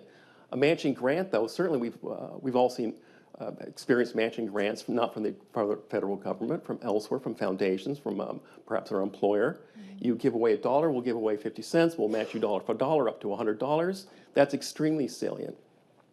So we could do a matching grant system like that. It would allow everybody, not just itemizers, not just non-itemizers, but non-filers. You don't have to file taxes anymore to see an incentive to make a contribution. So it will be a contribution for everybody. And it would, unlike the deduction system, it will provide the same incentive, 12 cents on the dollar, 10 cents on the dollar, 20 cents on the dollar for everyone.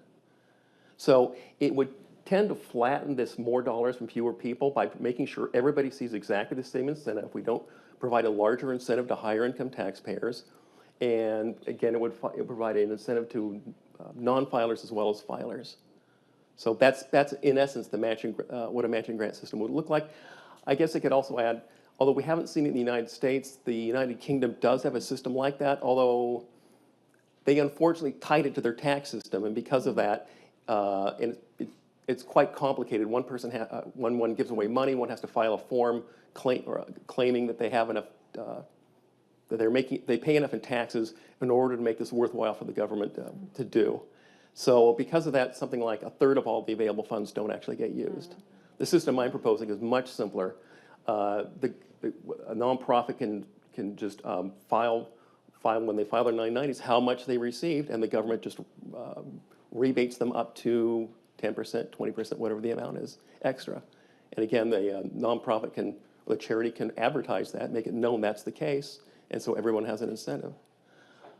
Just one last thing, the first thing you think, what is the complication here? Religious giving. And so for that, one might have to have a tax credit or a universal deduction in it that would run in parallel to that. Yep. Any thoughts, reactions to that? I'd say beyond religious giving at this point, almost any issue area, whomever is running the IRS and Treasury, about half those issue areas, they might have a concern with sending a check to. So we could run into more politicization of a program like that.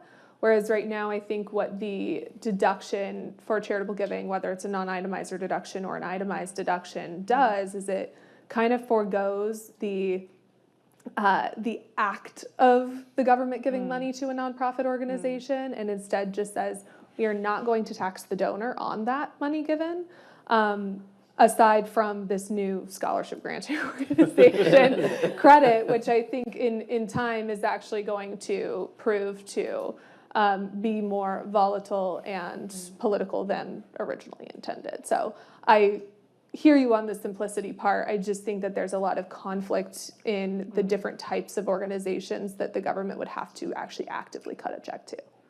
Well, maybe if it's more volatile, maybe it'll become more popular. I mean, maybe. I mean, I know what you're saying is, well, it'll go away, perhaps, or perhaps people will see the logic of it and expand it. Perhaps. So let's continue on this theme of policy innovation. So Sarah, for you, innovation, not surprising to anyone, happens faster than policy. And how do you see this playing out in the charitable giving policy realm? So yeah, as you noted, it happens faster than policy, and then federal policy happens at a snail's pace compared to state and local policy. And through that fast movement, I think what ends up happening we'll stick to tech innovation in this case. As that continues, it leaves the nonprofit sector kind of guessing for a while of how they have to navigate it and what is to come when the government finally catches up to writing policy in this space. I think an instructive example is crypto policy. Cryptocurrency has been around for almost 20 years. And just in the last few years has Congress really gotten around to writing laws around the structure of that market, and therefore deciding how and if it will be taxed. It's new technology. They're trying to learn something that many folks spent decades building in a pretty constrained time frame when it comes to the congressional schedule and the amount of time they all spend in Congress. And I think why the crypto example is important is because it's raising questions about how crypto is given away.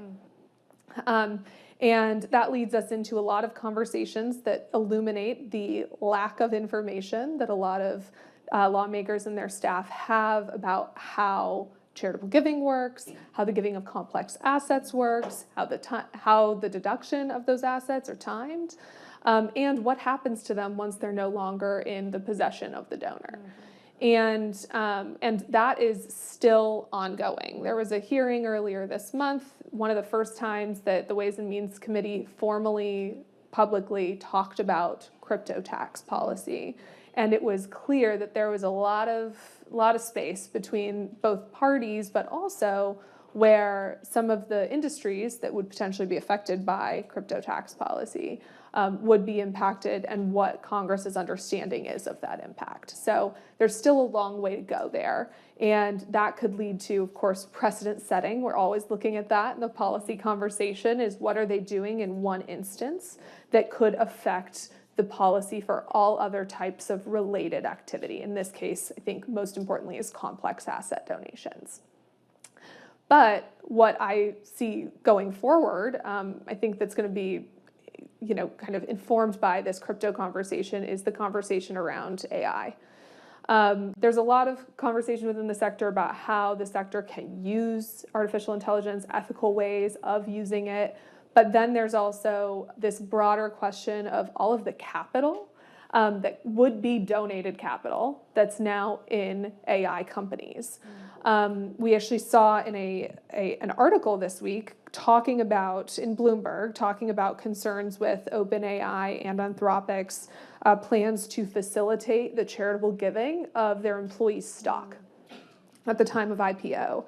And I actually wrote down some of the lawmaker reactions here because I think this is just instructive about while there's innovation happening and questions of forward-looking charitable giving policy, they're also making it very clear that current policy and policies that have been in place for decades on end may not be that clear to them.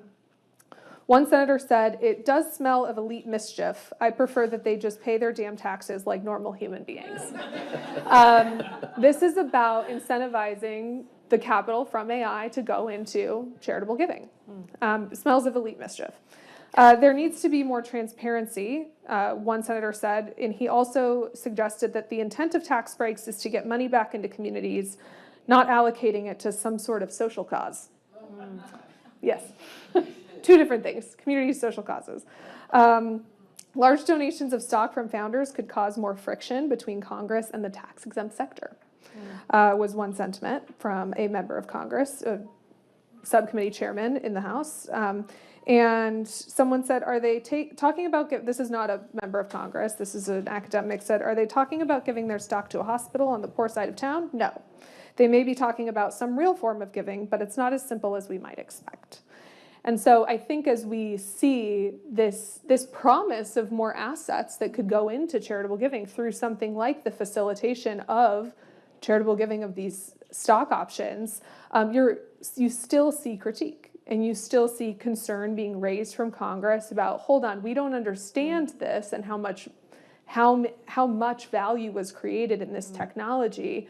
Therefore, the charitable giving of it is causing us concern.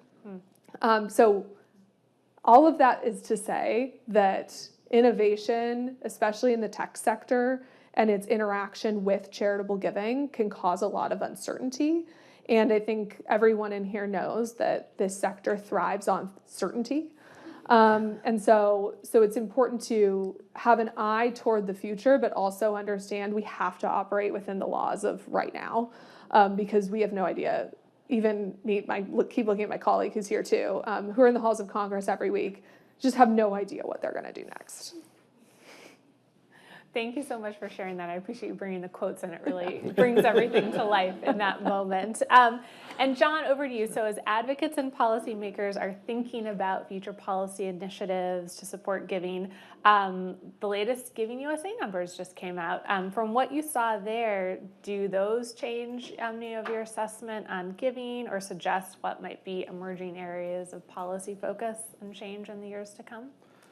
Sure. So, I would say the most sort of newsworthy-ish thing from the Giving USA, it was a relatively boring year in a lot of ways, was a little bit more evidence for the great wealth transfer starting to take off at that higher end of wealth, at least potentially. We need a little bit more, but it seems like it might be. And so certainly maybe more along the lines of tweaking that estate tax, especially if we do see Dems regain any sort of power. I would not be shocked at all to see some level of tweaking on the estate tax level of things. I think the bigger picture, though, and it's just a continuation of what we've seen depending on what sort of timeline you want to say, the last 5 years or the last 20 years or however many we want to say, is the continual growth of the top-heavy nature of giving. And I think any potential policy has to sort of reckon with that divide of the fact that the vast majority of charitable dollars are now coming from pretty few people, and certainly people that have very different sort of tax incentives and tax preferences than the median constituent. And so, just in terms of priorities as well, something that we've seen in older research that we've done is nonprofits and charity are kind of important to most people, but not necessarily a top level thing. They're not necessarily keeping up with it. And we see that in reaction to policy. Another thing with innovation that's important to keep in mind when we look to see did it work or not is these are going to have different timelines depending on the population they're hitting. People who have philanthropic advisors and tax advisors and everything, their change is going to happen pretty quickly. They're going to maximize whatever benefit they need to right away. They're paying people to do that for them. More typical individuals, it takes a while for them to realize this sort of stuff's changed. Something that we've seen in the aftermath of TCJA, which I find really fascinating, is that survey data for the number of itemizers is now kind of garbagey because people just are not aware that they lost that status. In the Bank of America study of high net worth individuals, we asked, did you itemize? We've asked it since 2018. And we've seen this nice little stair step down that hasn't correlated with any changes in income or wealth or age. It is entirely a measurement of people's awareness that this change happened to them. And that's been going on now in that data for 6 years. So, and that's decently knowledgeable, the low information constituent, how long it's going to take them to react and change their behavior for things has to be reckoned when we look at efficacy of policy. I think that's such an important reminder because if we think about, innovation being fast, policy being slow, there you also have to think about implementation can be slow and the uptake and how long it takes. Were you say something? I was going to say that it kind of scares me thinking about the complexity we now have with a charitable giving incentive. So if people aren't aware of their itemizing, or we ask a similar question, do you have an incentive to make a contribution? I'd be frightened to see what kind of answer we get. And what kind of answer we'll see 10 years from now is people slowly try to figure out what that complex system looks like and how they're navigating it. Yeah, Absolutely. Well, we have several questions that have come in from the audience, so I'm going to move to those now. The first question, can you comment on potential implications of regulations on crowdfunding, like CA AB 488 and the acts from state attorney generals? While the regulations and actions are intended to protect donors, they may well have negative implications for nonprofits. I will admittedly say I'm more of a federal policy wonk here. So I'm not, is the person who asked this question in the room, is there any more color you could give on what the regulation is in California? Yeah, so there's new regulations on crowdfunding platforms in California. So they're intended to kind of protect donors, but they've caused they cause nonprofits to have to be on like an acceptable list. Many nonprofits don't know if they're on that list or not, so they're not receiving donations through crowdfunding platforms and online giving that they should get. And then crowdfunding platforms have had to go through, like mine, I run Global Giving, have had to go through enormous hoops to kind of get compliant, and you have to get donations out more quickly to donors and everything. If you all aren't familiar and can't comment on it, it's totally fine. It just is, there's a lot of there's legislation following in Hawaii, and there's estimates that this could really dampen giving to nonprofits at a big level over time, depending on what you count as a crowdfunding platform. So if you look at workplace giving, donor advised funds, those who use different kinds of platforms, it could really add up over time. Well, it probably speaks to Rob's broader point that the more complexity there is, the harder you make an activity, the less there could be of it. I think that when it comes to state level regulation, more and more organizations cross state borders have to inform those too, because giving isn't just done to an organization in one state, right? I'd love to learn more about it though after this, but I think generally we're going to continue to see things happening at the state level percolate up into DC for sure. Great, I'll move to the next one. So this one is particularly for John and Rob. Although Sarah, you're, I'm sure, welcome to answer as well.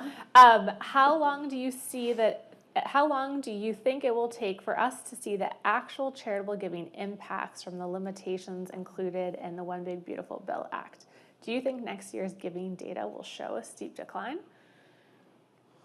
I don't want to make, well, it's tricky because the net effect we're anticipating is not monumentally huge. So the idea that at the national level, we'll be able to clearly see like, oh, it'll drop. That's not super likely. It's similar to what we had with the TCJA. We had to really talk through the fact that it was lower than this hypothetical that didn't exist, which makes sense to all of us, but in general is not necessary. So will it show up? Probably. I mean, frankly, a little bit of it showed up in 2025 from people retiming their giving. But I don't know if it's going to be so dramatic as, you know, the net change we're talking about is about 1%. So even if all of that were to show up, you know, 1% is a lot of wiggle room. So. Yeah, I was just thinking too. I mean, there's noise inside the data already. Yeah. And so people vary their giving and plus these are estimates. And so, yeah, there's noise inside that giving. Yeah, it's hard to say, but if I had to guess who's going to respond first, it's going to be very high-income households recognizing that 37% is now 35%. See that first, and then over time, people will learn, hey, if I give away a little bit of money, I get a deduction. Yeah, them and corporations, yeah, they're going to react fast. Sarah, I'll give you a chance on this one if you'd like to add in. I just think one of the interesting things that we've been hearing about and we heard about in response to TCJA too is this concept of bunching your giving in a given year. And so what could also take a while to see is, you know, you may have donors choose to make 2026 their bunching year. And depending on how the market changes, anything. So you may not see even that initial reaction among the highest income, highest resource when it comes to financial advising taxpayers, because their behavior will actually shift for several years when it comes to the strategies that will likely be employed. So I would think maybe the next time we get around to reforming the tax code, we'll have 1 year of reliable data. Got it. And this concept of bless bunching, 2023. I know has been talked about a lot, particularly with donor advised funds. Could you just provide a quick description of what bunching means in the charitable giving context? So after 2017, because there were a number of itemizers who were not going to be itemizers anymore, a lot of folks turned to this concept of bunching through donor advised funds, which is essentially making a big enough gift in 1 year to fund a donor advised fund that then you could make grant recommendations out of over the next several years while you don't itemize.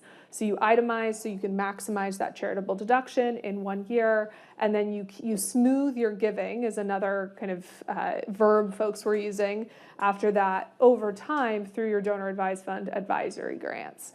I think that with not only the new floor, but the new cap too, the new cap on deductions in general, the value of deductions, we are going to see even more of that. And when you overcome that floor, you want to maximize how much you give over that floor, right? So I think that that's the practice that we could continue to see. We may, once we see even more data from 2025, may even get to see that some folks started that before the One Big Beautiful Bill went into place.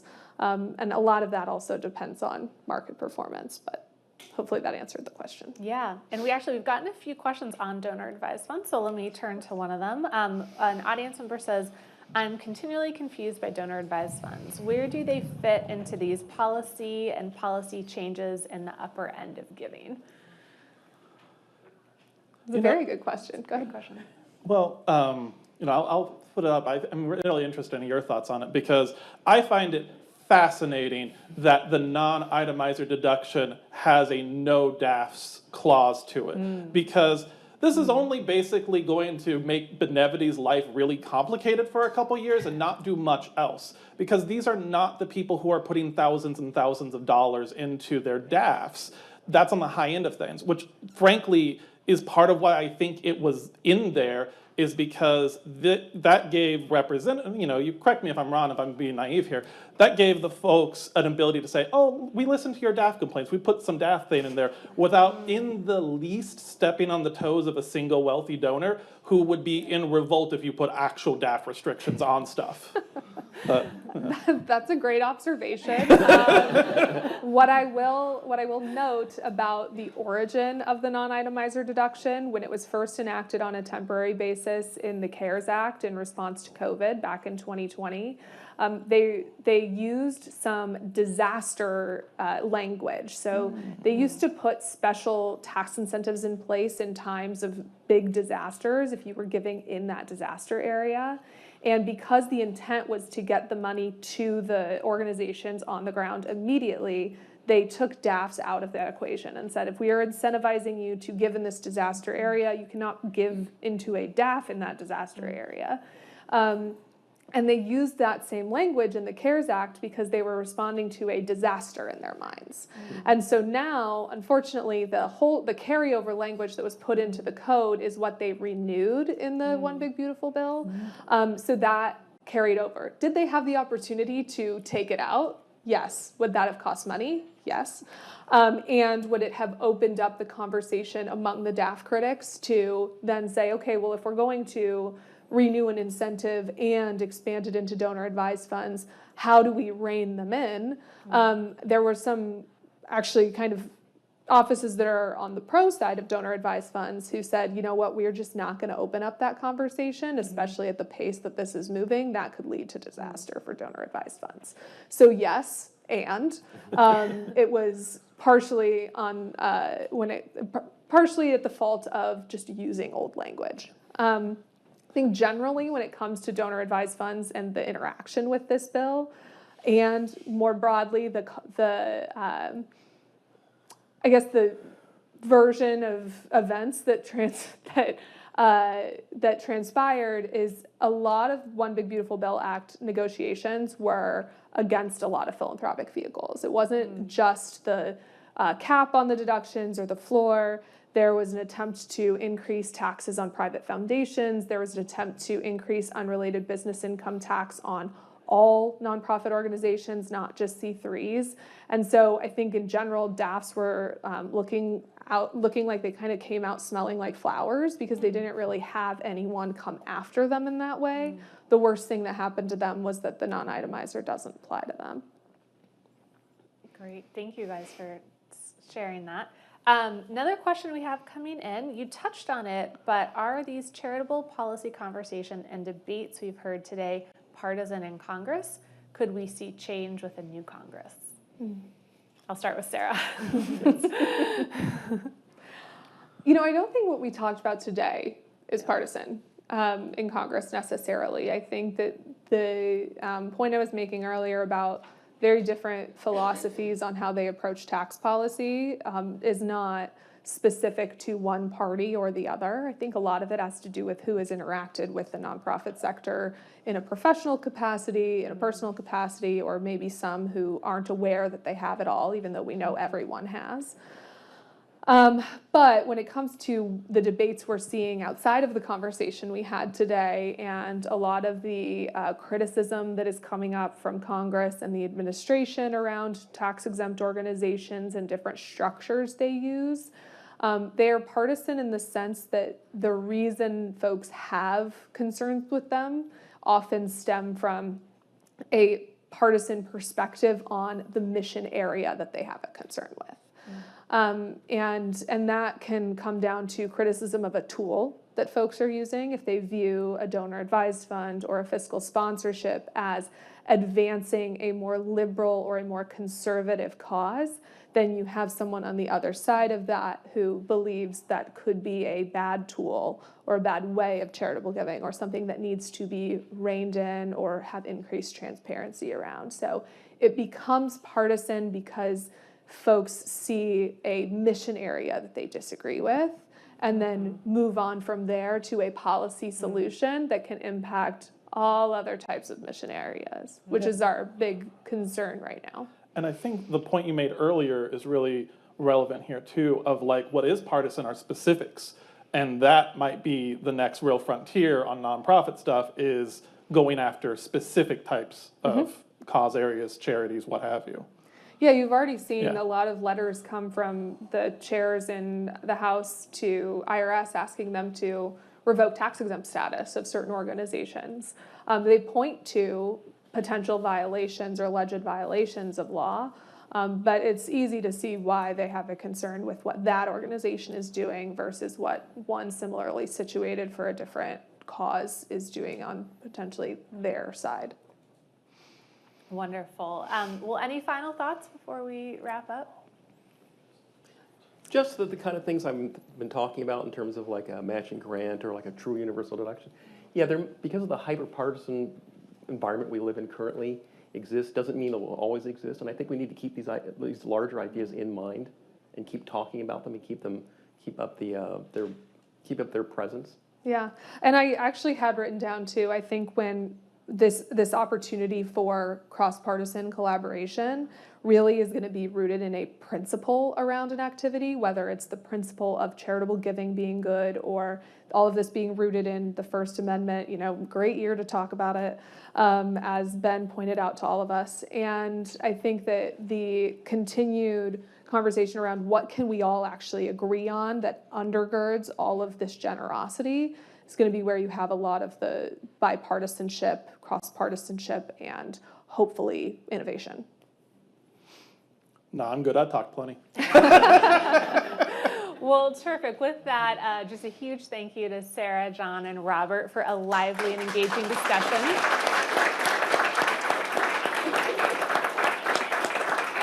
We now will invite everyone to take a 10-minute break, and when we return, we will have our third panel take the stage to hear how the sector is responding to government retrenchment and the gap that it is creating.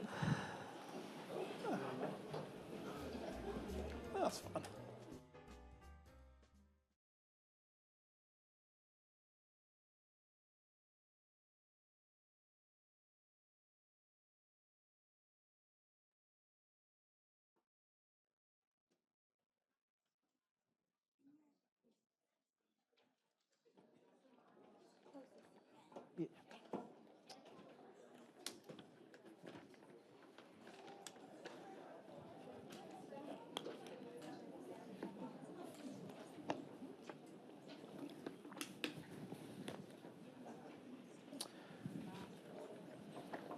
Well, hello, everybody. I'm back.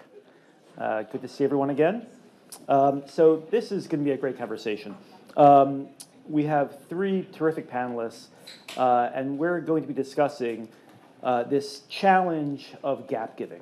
And by gap giving, I mean the response to a significant cut in federal funding, how to give into that gap. And for this conversation, I want to think through with our panelists two particular challenges that we've seen in action in the moment. One is the challenge to balance the imperatives of triage and transformation in that gap. And the second is the challenge of giving without licensing the gap itself. What could be understood as a sort of moral hazard problem. And those two challenges are intimately interrelated.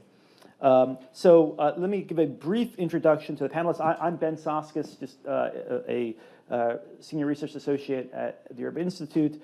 But again, I couldn't be more happy. These are some of the most thoughtful and most kind of dedicated givers in the moment of gap giving. So Victoria Vrana here is the CEO of Global Giving. Before that was the Deputy Director of the Gates Foundation's Philanthropic Partnerships team. Rob Rosenbaum is the co-founder of Project Resource Optimization, PRO. And Tonya Wellens is the President and CEO of the Greater Washington Community Foundation. So let's start with you, Rob. Can you take us back to this one of the kind of most profound moments of gap formation, the days of the initial dismantling of USAID. How did Project Resource Optimization come about, and how did it represent a particular response to the challenges of that very, very profound gap? Yeah, thanks, Ben. And thanks for having me, and what a great panel to be on up here. I think I've had this conversation enough that there's not too much PTSD to sort of relive through, so I'll do my best. I'll try to give a kind of a quick version of PRO and our genesis and what we're doing, so we can get to sort of the meatier questions that you had talked about. So PRO started right as the executive orders were coming through that would halt and ultimately terminate the vast majority of USAID funding. And it started with myself and a group of colleagues, all of whom, so I was formerly at USAID, and all of us were from one of two offices at the agency, either Development Innovation Ventures, which was like the innovation R&D shop within the agency, or the Office of the Chief Economist. And I raised that because we had a shared interest and we worked very closely together within the agency to try to improve and increase the use and generation of rigorous evidence, and to increase the deployment of cost-effective interventions, or to increase the cost-effectiveness of federal spending within USAID. And so we got started because with a relatively small mandate, actually. A donor had reached out to us who had said, hey, I've got a bit of extra funding that we've been able to round up. This is a global health foundation in Boston area. And they said, can you help us identify a few projects that are kind of most urgent, that can save lives immediately, that we really need to plug this gap today? So the sort of the first order gap filling question. And I think as we started thinking about this and started talking with other folks to answer this one donor's question, we realized this was not a single donor's question. This was a global question. This was a question that many donors were asking at the same time, which was, how do you triage thousands, in this case over 22,000 different awards that were terminated or at least halted from USAID at the time? And how do you figure out what to prioritize, how to do it, and how to do it rapidly? And so we decided to broaden our scope, and we created a public good that is a curated public database of reviewed and validated projects that were formerly funded by USAID. And we identified these primarily on the basis of cost effectiveness, which are the programs that are likely going to be saving the most lives per dollar spent. To be clear, for those of you in this space, what we were not trying to do is a full-on rank order of like 22,000 projects. We were trying to find the far right tail of the distribution and to say, if you're living over here, you should be funded. You're doing really good work. We know how to identify it. We have the rigorous evidence. We have tons and tons of data. And so we can help identify those programs, and we can help bring light to them and try to crowd in more philanthropic funding to take those on. We built a pretty in-depth methodology to identify using public data what are the most likely projects to meet that list. And then we started engaging with the organizations themselves and asking some pretty detailed questions to figure out kind of all the information that we felt we needed to do kind of a back-of-the-envelope calculation to figure out, are you likely kind of in this space? And if you are, we're going to put you on our list, and we're going to try to get you as much funding as we can. I'm not going to bore you guys with the methodological details, but if anyone wants to nerd out after this, you can always find me. I will say also that we focused a lot on research at the beginning. Right now, our main focus has been on like large-scale humanitarian and health programming, but at the beginning, there was also this big glut of research projects that were like, we called them high-leverage research projects, that a lot of money had already been invested in the fixed cost in the early stage of launching these programs. And basically, the current counterfactual is this was all going to be lost. And so we had an opportunity to try to channel some funding in to either do the final assessment or the end-line study, or to actually analyze the samples that had already been collected and to get that funded. Over time, we generated a list of about 80 projects that sort of met our bar, that were through that pathway, worth about $100 million of gap, $110 million, excuse me, of funding. These were all projects. I should also say one other disclaimer or component is that these were a lot of the large programs were formerly 10, 20, 30, $40 million awards. These were huge programs. We knew that our donor demand was going to be 6-7-figure donors. So we had to figure out how do we narrow those very, very much, not just to reduce the size and the scope of the program, but how do we get them down to the core drivers of impact, the interventions and the components of those programs that we know are likely going to be driving the most impact, in our case, saving the most lives. So we did that. We had these projects, and the rest of 2025 was a blur. I'm not going to go through all of the details. But we were able to sort of gain some traction, meet some new donors, and ultimately get all of those 80 projects funded. And through mostly new and mostly high net worth individual funders, although there were a number of foundations who came in along early in particular, which was really helpful in helping sort of like build credibility for the program. I will just end or conclude real quickly to say that after having gotten those projects funded, we were able to revisit the list, find things that we may have missed. We now have a list of about 40 projects that have made it back onto into our database, and we've gotten a lot of new traction on that, and we're kind of moving forward, but really starting to think, Ben, into some of your questions of how do we take this from looking at a sort of a pre-existing top of the funnel of formerly funded USAID programs to what are the gaps that continue to persist as ODA, official development assistance, continues to wind down, and what kind of role can we help in shaping the direction that takes? And I'll be happy to talk about that a little later. Great. So Victoria, I know Global Giving was in that moment too, and responded to the potential cuts in foreign aid. And can you talk about Global Giving's response? And specifically, I know actually Global Giving partnered with PRO in ways that reflect some of the specific concerns about how emergency response might be channeled, the particular kind of pressures on triage. So can you talk about both Global Giving's overall response, but also the particular partnership? Absolutely. Thank you, Ben, and thank you for covering this topic. I think it's critical, and it's not going to go away anytime soon.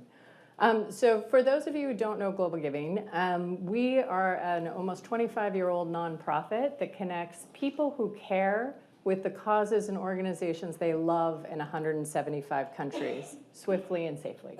We act particularly in times of crisis. At any time, we're running 20 to 40 disaster funds, and at the moment, we just launched a Venezuela fund, of course. We also have a particular focus and bent on local organizations. We believe that those in community often have some of the best solutions to their own challenges, which is something we've been talking about a lot today, I think, in that role of community. We move about $100 million a year from everyday donors, from high-capacity donors, and from corporate partners. So last year was a crisis and continues to be a crisis. And I do still have PTSD, so you may hear that as I talk about this. The first thing we did was listen. We have a community of over 6,000 nonprofit partners, and we really cherish our relationship with them. Luckily, we send out our survey at the beginning of every year, so we were able to say, how are you doing? What's going on? What are you seeing? What's the impact? We have to remember, too, it wasn't just USAID that evaporated. Overseas development assistance was cut from country after country after country. So these are multiple blows for these organizations. Our organizations told us that over 70% of them in 100 countries were directly affected. What does this mean? This means people are laying off staff, cutting back programs, and shutting down. And so what does this mean for the organizations that are standing? Well, some of them said things like the need is doubled, but our capacity is halved. Others said we lost the only 2 grants we had, and we have 2 volunteers running the show. And that's because the work continues, right? The need continues, and when you're in community and there are hungry people and folks who need healthcare, you do what you can do as a community. Again, we touched on this earlier today. I think the quote that haunts me the most is one of our partners said, these weren't just programs, they were promises. So there was a sense of real abandonment, of trust broken, of disbelief. So we immediately launched into kind of a 3-pronged strategy. We launched a fund called the Community Aid Fund, which kind of the first we've done in this case, first kind of crisis in this way. That ensured that flexible dollars could go to organizations in the 100 most effective countries. We also, because we're a digital platform as well as a facilitator of offline gifts, we helped organizations fundraise on our platform, and I'll give you an example of that. The third thing that happened really organically was that individuals and communities started fundraising on our platform for organizations. And the thing that inspired me most last year, because last year it's a dark year, there was a group of USAID employees who lost their jobs and lost funding for their organizations at the same time. They were mostly PEPFAR funded, so these were programs that are focused on HIV treatment and prevention. And these organizations were mostly local, and they had spent years kind of identifying and building relationships with these organizations. So when these folks lost their jobs, their first concern was for the nonprofits. And they were desperate to figure out how to fundraise for them. So they came on our platform, they created a fund called Crisis and Care, and they started having happy hours in DC. And they started, mostly USAID folks, right? Raising money for this fund. They had a couple comedy shows, and they started attracting some larger grants. Over the year, they raised $3 million for these programs that they loved and cared about with pure volunteer power. And I just every time I went to one of those events, I just that power of community was really strong. So, overall, Global Giving and its partners, we mobilized about $45 million. And as we'll talk about though, right, the gap is vast. This is just one piece of it. And so, one of the things we think about the most in this time is what's going to happen to that promise of localization? Because, this was a major priority for the aid sector because many in the aid sector, like Global Giving, really had begun to see the power and kind of the justice, dare I say it, of funding local organizations, especially in country. And we're very concerned that the whole localization agenda is going to be put on hold. Because in these moments of triage, these moments of emergency, understandably, money flows to bigger organizations. And it's harder to find local organizations. It's harder to fund them. It's hard to fund across borders. It's hard to worry about being compliant. Local organizations may not have that rigorous, measurable evidence at the same level that larger organizations do. So how do we ensure that the grassroots stay nourished at times like this? And I'll just end by talking about our partnership with Pro in that way. Together, we helped mobilize over $7 million for local organizations. And it was really this incredible blend of Pro's donor outreach and network and their rigorous due diligence and our knowledge of local orgs and our cross-border giving infrastructure. And we worked together to support a number of orgs that are working on HIV prevention and treatment, protecting vulnerable children, tackling malnutrition, and more. And we hope to do more together this year, but basically, collaboration is going to be critical in this time. And we all have to, there can be competition and tensions in philanthropy, and this is a moment to look at what we all do best and figure out how we mobilize to help those in need and to help some of these organizations survive. So, Tony, we've been speaking on a global context, but the same challenges were very present in this city. So, as leader of the Greater Washington Community Foundation, how did you think about that challenge of the kind of immediate response? And can you talk a bit about the Community Foundation's the way that it met that challenge? Sure. It's interesting. I spent the first half of my career in international development, and I was able to transition pretty easily to local community development because the issues and the opportunities are not so dissimilar. When you think about the fact that a lot of the USAID workforce managing global partnerships both abroad and sometimes based in DC, many were impacted by the DOGE cuts and the buyouts and the closing down of the agency in USAID and in other government agencies across the country, but specifically in the greater Washington area. And we saw many folk who were at one point donors or givers to the combined capital campaign that supported a lot of local causes right here in our region, trying to figure out what their next steps were going to be. One of the things, again, just to draw this through line, I was very pleased to see the coming together of USAID alum also and setting up funds at our community foundation to really support other aid workers who were trying to figure out what their next steps were going to be. So there is a really, really interesting through line. Unfortunately, our region has developed a very strong reflex for crisis response.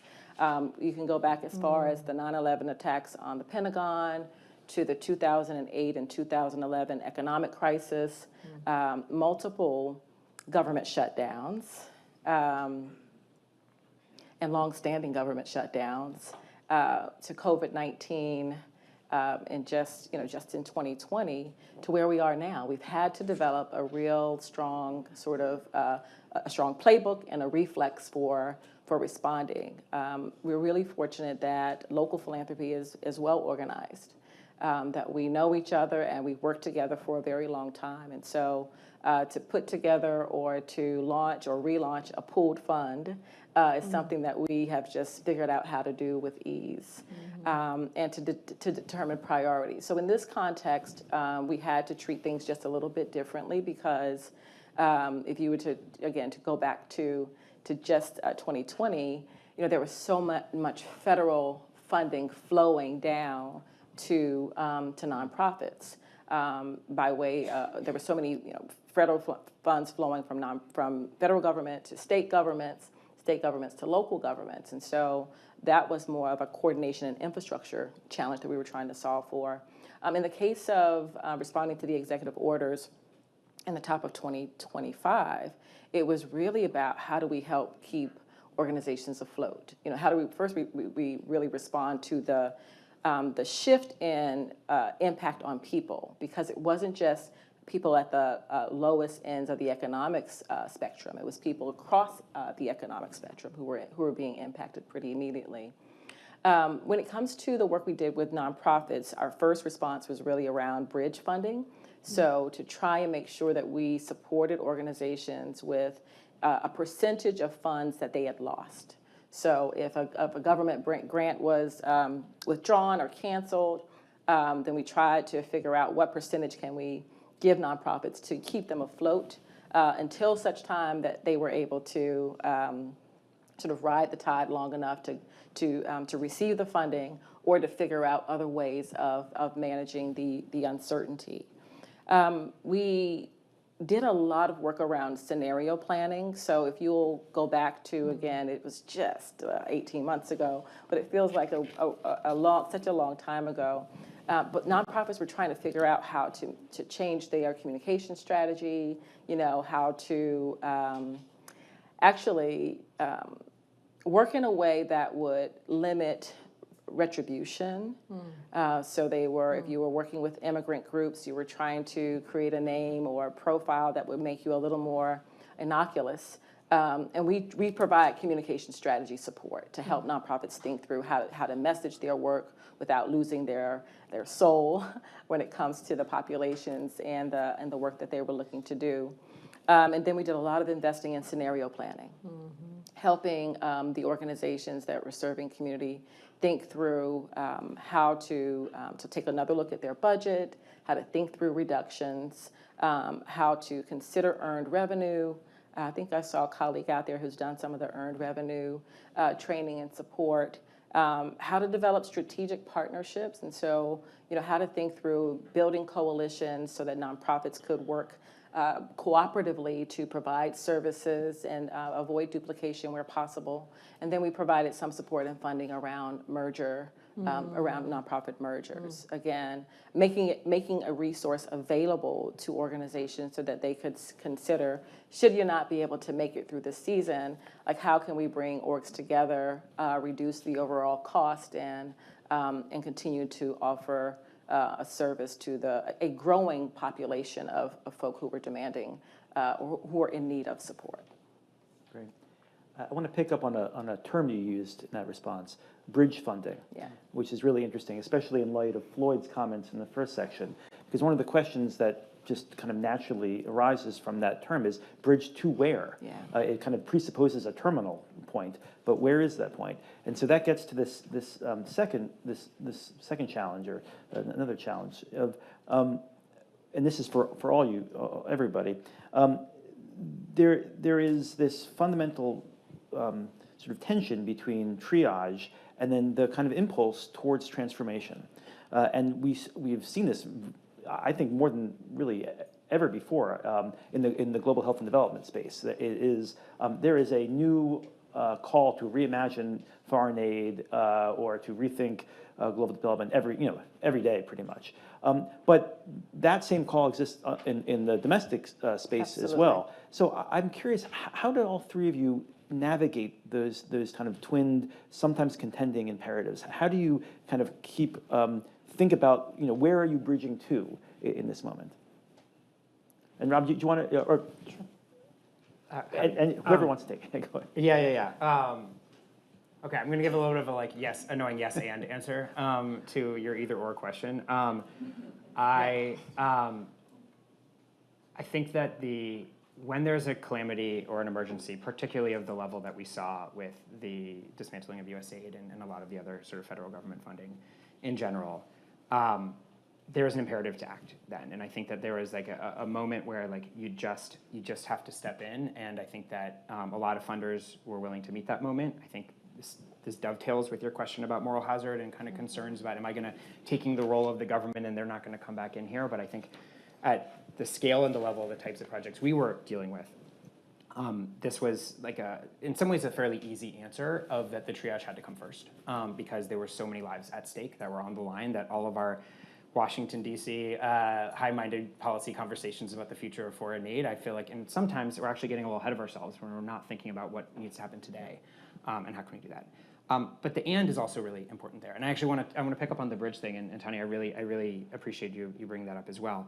A lot of what we were funding, what we realized and what we have realized is that part of the bridge that you're creating, and I imagine this is similar in the DC metro area, is the option value to figure out what's going to come next. Right. And so a really good example, and the option value to deliver during that time and to chart whatever that path is going to look like. When we first started with PRO, we assumed that we had this running joke that we always were a 4 to 6 week enterprise, because every 4 to 6 weeks we thought we were only going to be around for 4 to 6 more weeks. And the reasons for that are twofold. One is on both sides of sort of the market that we're kind of sitting in. On the sort of project side, we had assumed that the runway, the financial runway that these projects had in the various countries they were working in, were so short that if we didn't bring in funding within 4 to 6 weeks, they were just going to all terminate. We were very pleasantly surprised that a lot of organizations figured out ways to sort of to adjust and to adapt and to keep, even if it's just a skeleton staff, to keep people there just long enough that maybe someone's going to come and step in. And similar on the donor side, I think we thought that at the beginning, you were either in or you're out, and it turned out that actually there were a lot of news cycles to go through with USAID. There's a lot of thinking and contemplating and hearing about this different work and having your brother, sister's husband talk to you about it and figure it all out and come up with an idea. I will say that the option value persists, though, beyond just the organization itself, and I'll give you and into the impact that it can have. And I'll give you an example. There's a project in Syria that we were able to help get funding for. Relatively small. It was $1 million project, but that was formally much larger than that. But that was focusing specifically on running of primary health care centers and really focused on screening and treating children for severe acute malnutrition, or acute malnutrition more generally, and delivering pre- and postnatal care. We were very excited that we were able to get this funding. Actually, the donors expanded a little bit, but it was still a very small footprint. We had a check-in with them recently, and they've delivered their services to about 1.5 times the number of people that was projected up to this time point. And the reason for that is because the war in Lebanon started. And all of a sudden, all these refugees started pouring over the border into the catchment area for these services in Syria. And our models, our spreadsheets that sort of showed the cost effectiveness of this program, which was, by the way, very promising, even just in the core population they were expecting to serve, has now kind of outperformed, so to speak, those metrics because there's been so much more need than they were expecting. And a lot of these programs, they're important because of what they're doing today, and they're important because they're going to be needed tomorrow. And so some of the bridge funding is the bridge to figuring out kind of that next step. I know it's a little bit of a cheap answer because you don't always know what that's going to look like, but I think part of it is sort of figuring that out kind of as you go. Sure, I'm just trying to figure out which angle to take on this one. The bridge is really about buying time, just giving organizations enough time to figure out strategy. But I want to talk a little bit about the donor side of the equation. This year, we dispersed, our fiscal year ended March 31st, $130 million in grants to nonprofit organizations, 77% of which were in this our regional footprint. And so that's about a 27% disbursement rate. And community foundations are really good about high disbursement rates because our donors are actively trying to make an impact, even if they've bunched in a prior year. We saw a lot of bunching in 2025, in late 2024 and early 2025 into donor advised funds, but high disbursement rates in this calendar year and to date. The other question that lots of donors asked was around anonymity. And I just think it's important to underscore, like, donor behavior was impacted. There was this fear of retribution from donors around what they were, the causes that they would get behind and the causes that they were able to support. I have noticed over the last 6 months that that fear is dissipating, and I think that's a really good sign. We're not sure yet around the numbers are for giving in 2026 calendar year. I don't have that number handy, but we're seeing a little more activity on the donor side, which is all. These are all good signs, and there's no amount of philanthropy that can replace government. Like, I just think it's super clear. Even if we were to fully disperse the $500 million in assets that the Community Foundation has and every philanthropy in this region, we wouldn't touch what the government grant making and government contracting pipeline looks like. And so, we'll get to the reimagining question, I think, next, Ben, but it's going to have to be a complete, I believe, revisit at some point, doing some back looking, because many people would say that some of the systems that were in place already were not working as efficiently or effectively as one would hope or expect. I do think we get to revisit, and I'm saying this from a place of vulnerability, our tax code. The benefit to wealthy donors to philanthropy, I mean, they're making a choice, right, between being taxed by government and paying into paying their taxes, or having the privilege of making a decision around where their philanthropy goes, and we're going to have to reconcile that. This philanthropy is beautiful on the one hand. And the work of nonprofit service providers incredibly meaningful, and the highly decentralized way that we work is a little bit of spray and pray. We're going to sprinkle a little bit of resources around and hope for good outcomes. And I'm just not confident that that is the pathway that we're going to need to pursue in the future.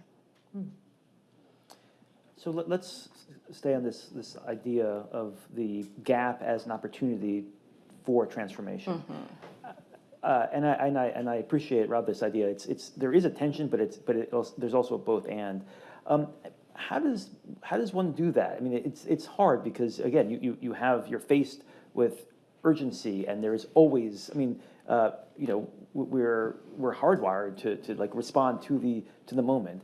But how does one kind of take this as an opportunity to think about transforming systems, transforming what hasn't worked? Which is we are seeing that impulse also kind of start to emerge as well. So.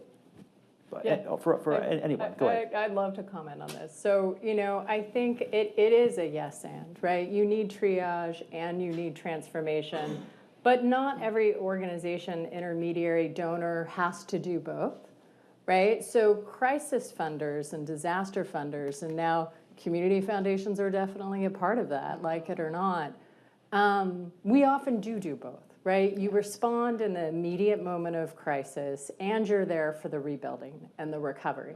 My colleague, Rachel Smith, the head of programs, was at a Funders for Ukraine conference in Poland last year. Global Giving manages an over $70 million fund for Ukraine.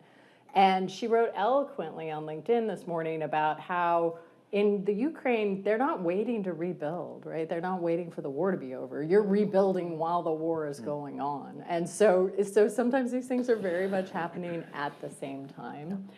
And, last year when the beginning of all of this, PTSD again, I was agonizing over the reimagining conversation because at Global Giving, we just had this urgency to respond, right? Lives are being lost and will be lost, and organizations are shutting down, and we need to respond. And at the same time, there was, a big reimagining conversation. And finally, my friend, Asha Curran at Giving Tuesday, she was like, Vic, Global Giving doesn't have to reimagine it. You already did it, right? And so that's part of what I want to say. And I've been in the sector for a long time now, a very long time. And what happens so often is we want to reimagine and recreate. We know a ton about what works. So during COVID, foundations made radical changes. Absolutely. They gave away grants within a week. They took 2-page, proposals. They switched to general operating for you, general operating for you, things that foundations don't do. And those things worked. Those were good things. We know that playbook, and we are not following that playbook now. Some are. Yeah. There are wonderful things like Pro that are starting up, but a lot of us are not quite there. When Global Giving was founded, we were created as an alternative to the traditional philanthropic and aid system. Our mission is transform aid and philanthropy. And we believe some really simple things, that flexible funding is best, right? Rapid funding is good. Deep trusted relationships are critical. Like, these are the things that matter for transformation. And what also matters is diversifying funding streams, right? And really helping organizations tap into new resources that they never had before. And, Global Giving, our lane is private capital, right? And we know our lane, and we're about building the capacity of organizations to digitally fundraise, as well as we are trying to get money to them. And so that's kind of our answer to transformation. So I guess I'd urge us to before we reinvent everything, go see what's working or what had worked or what might work, and build on that, and just don't start from whole cloth, Yeah, I might. Anyway, I'm going to take a slightly different tact on this, but I want to sort of think about it from two different angles.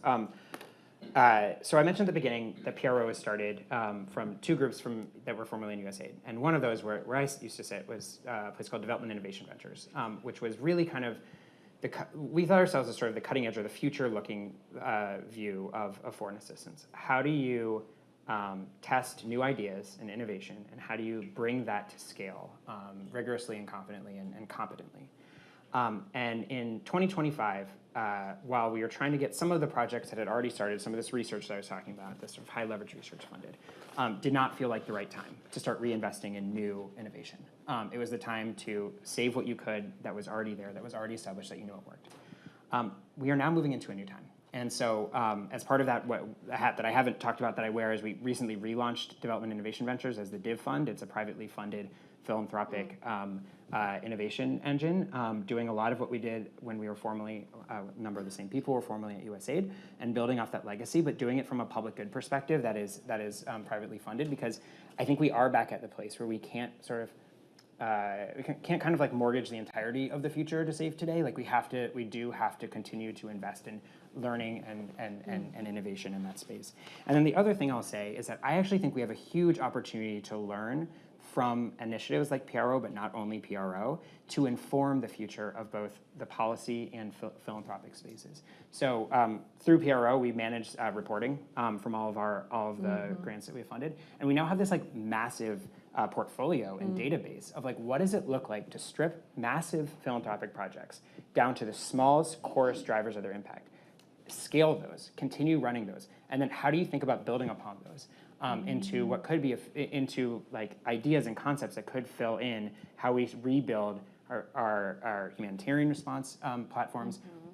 How do we also inform, this was alluded to on the last panel, but the new burgeoning pool of funding that's entering philanthropy from the AI IPOs and tech money is how do you, there are a lot of places that money is likely gonna be parked. A lot of it's very good, but there's need to be some other platforms to do things that are maybe outside of where others are steering them. And so I think we have a good possibility to do that. So I think there's a lot of learning we can do from today that can help inform that future. And I will just say, like, I was at a conference at one point and somebody came up and bemoaning the loss of USAID, and they're sort of like, man, we just need to like redo exactly what we were doing. And my position is sort of like, if that's the best we can do, it is a failure of imagination and of opportunity.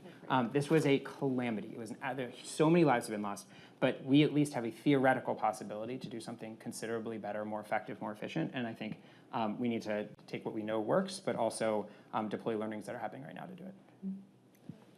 I'll only add that I used to say that we did more in the first 4 months to shift philanthropy of COVID than we had in the 4 years prior. And one of those things that got sort of reimagined then was cash transfers, US-based cash transfers work. You remember this, Ben. We did so much. We moved about $80 million in cash transfers locally in this region, and really set up a new paradigm for how to think about philanthropic capital and ways to move it directly to people.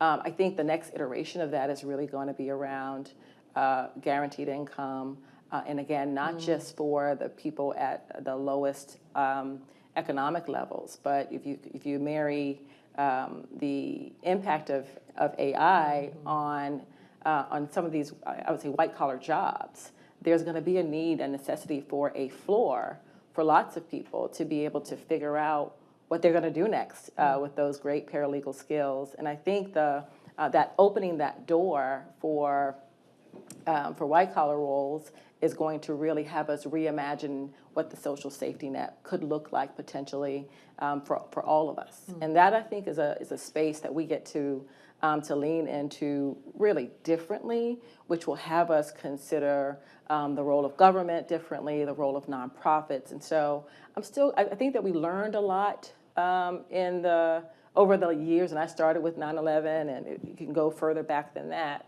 And I still think we have a lot to do when it comes to sort of right-sizing this inequitable economy that we're living in, where there's just such a huge divide between rich and poor. And it's not going to change or get better using the framework that we have in place right now. Right. So I hinted at this at the intro. And this is another challenge, I think, that is kind of baked into this gap moment. One of the concerns that is often raised when you give in response to government funding retrenchment is that there's a danger of licensing that retrenchment. That there's a moral hazard involved. That if you fill in the gap, then you basically relieve the pressure on government to do so in the future. I have my own theories about this. I'm happy to pontificate at some later point. I think I understand the concerns. I think they're a little bit overdone. But I think it's a powerful logic, and I'm wondering how you three view it. In this moment, how do you think about giving in response to federal funding cuts in a way that keeps open the need for future federal funding investment? And Tonya, you've already sort of alluded to this, but it feels like a challenge in the global arena, but also very much in the domestic arena. Oh, absolutely. I mean, and I think my answer remains, we can't. We can't fill the gap. I mean, what we're doing right now is subsistence. It's helping organizations to keep their doors open. It's bringing more awareness to the donor community so that they will give more. But it will not will not scratch the surface when it comes to what government, grant making and government giving does. If there is an upside, it is, again, helping nonprofits to think through differently, how they work. But they're thinking through how they work, earned revenue strategies, partnerships, and potential mergers against a backdrop and a context of rising need.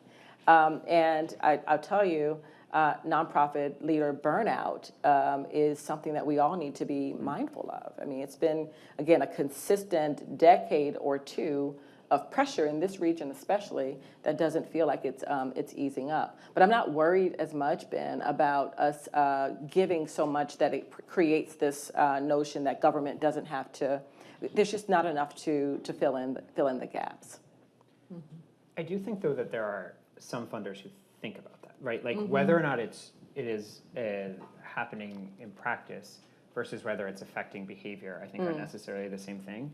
At least in sort of my space, I definitely heard this over the course of 2025 in particular, of donors not wanting to step in and make it seem like it wasn't to give sort of like a pass to the destruction of USAID, for instance, and not have them sort of deal with the full political consequences of the decision because philanthropy stepped in. I tend to fall, China, very similar to you, and I think Ben, kind of as you were alluding to, that I think in almost every instance of that, that was the amount that donor was going to be capable of giving was not going to be noticed by anybody in this city, and that a lot of times it's used as a bit of an excuse. I think another similar one that I hear a lot from donors is wanting to be the marginal donor. So they want to be the one that tips the scale to the next thing. And I'm sort of like, I could just rearrange you guys if you want, right? Like I can tell you, you can rank wherever you want, but at the end of the day, the money needs to be lined up to make something happen. And I think that there is, I think a thought that goes into that a lot is sort of like this donor having the assumption that the sort of counterfactual of their spending is sort of a greater value than the counterfactual of the other donor that they would be sort of displacing. And I'm not sure that I mean, some people that's true, but not all. And I think that in general, where we've seen a lot of value is bringing groups of donors together to say, hey, let's work together and collaborate, maybe leverage each other's funding towards that end, and you can each tell yourselves that you're the marginal one in that group. It doesn't totally matter. It's like Garrison Keillor theory of philanthropy there. Do you have any? Yeah, so I mean, one of the things I think about this is how important data is and how important narrative is, because we need to continue to show the difference between philanthropic capital and public funding. So when I was at the Gates Foundation, this question would come up a lot.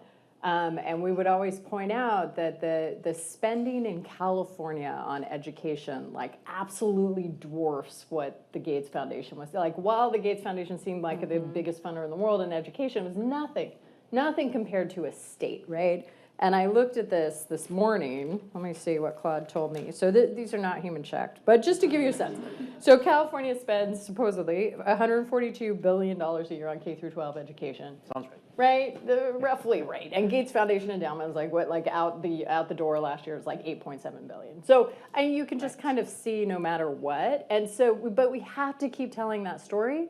And that's why it's so important to invest in centers like Urban and Lilly and Grand Valley State University and others who are tracking these flows so we really know what we're talking about.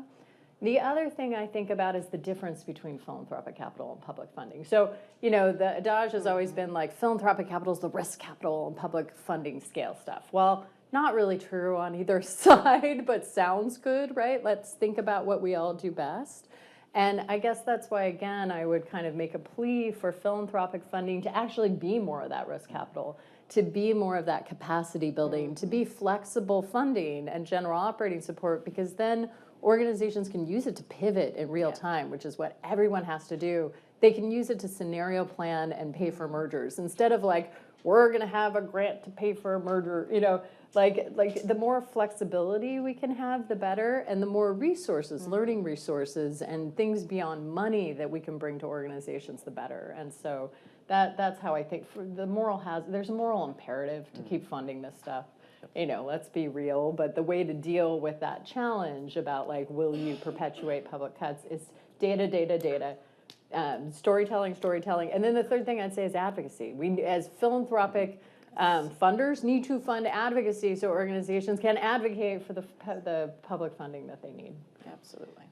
So we got a really interesting question here, and it's a delicate one, but I think it's another spin on this idea of triage versus transformation.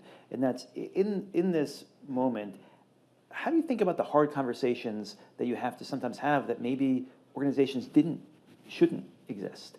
You know, that maybe this is an opportunity for mergers, for you know, like there is a kind of cruel Darwinian logic at play here. But is that part of the some of the work that needs to happen in this gap moment too? And how do you do it kindly and with, you know, with compassion?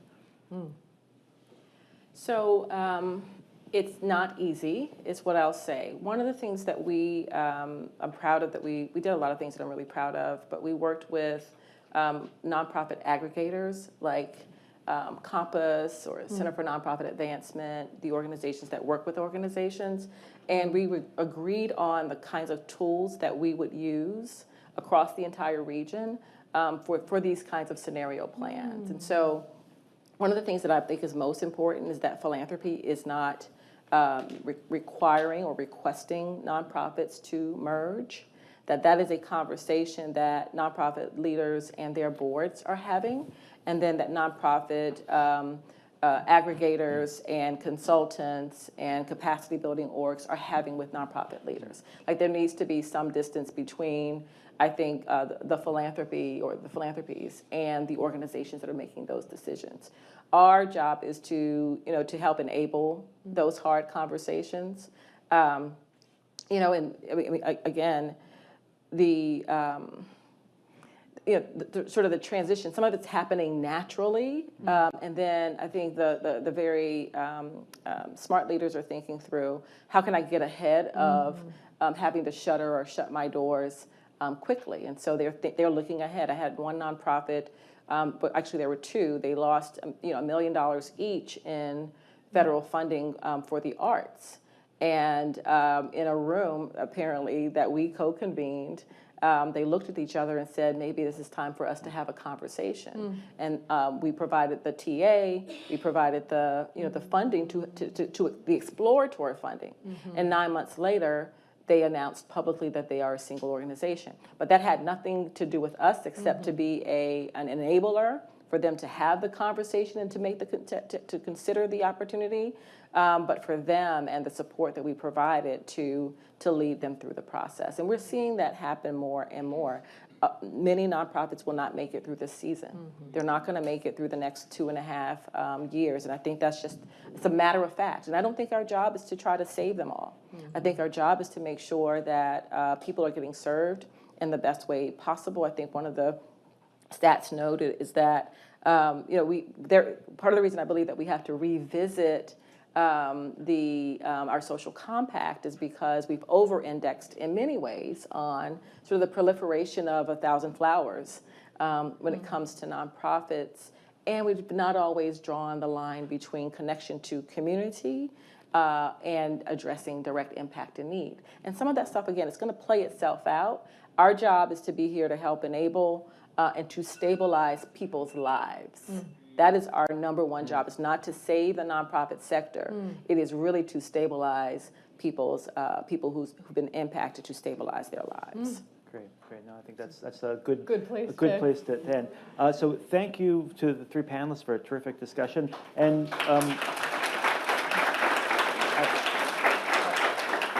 I want to thank all of you as well. It's been just a terrific conversation. I think looking back, I think we've managed to do what Asha kind of called us to do, which was to understand generosity in all its complexity, messiness, and potential. It's a hard task, but I think we've done it. Thank you to the Gates Foundation for the funding, and I hope you'll join us for a reception outside now, and and stay cool for the next couple of days. Thank you. Thanks so much.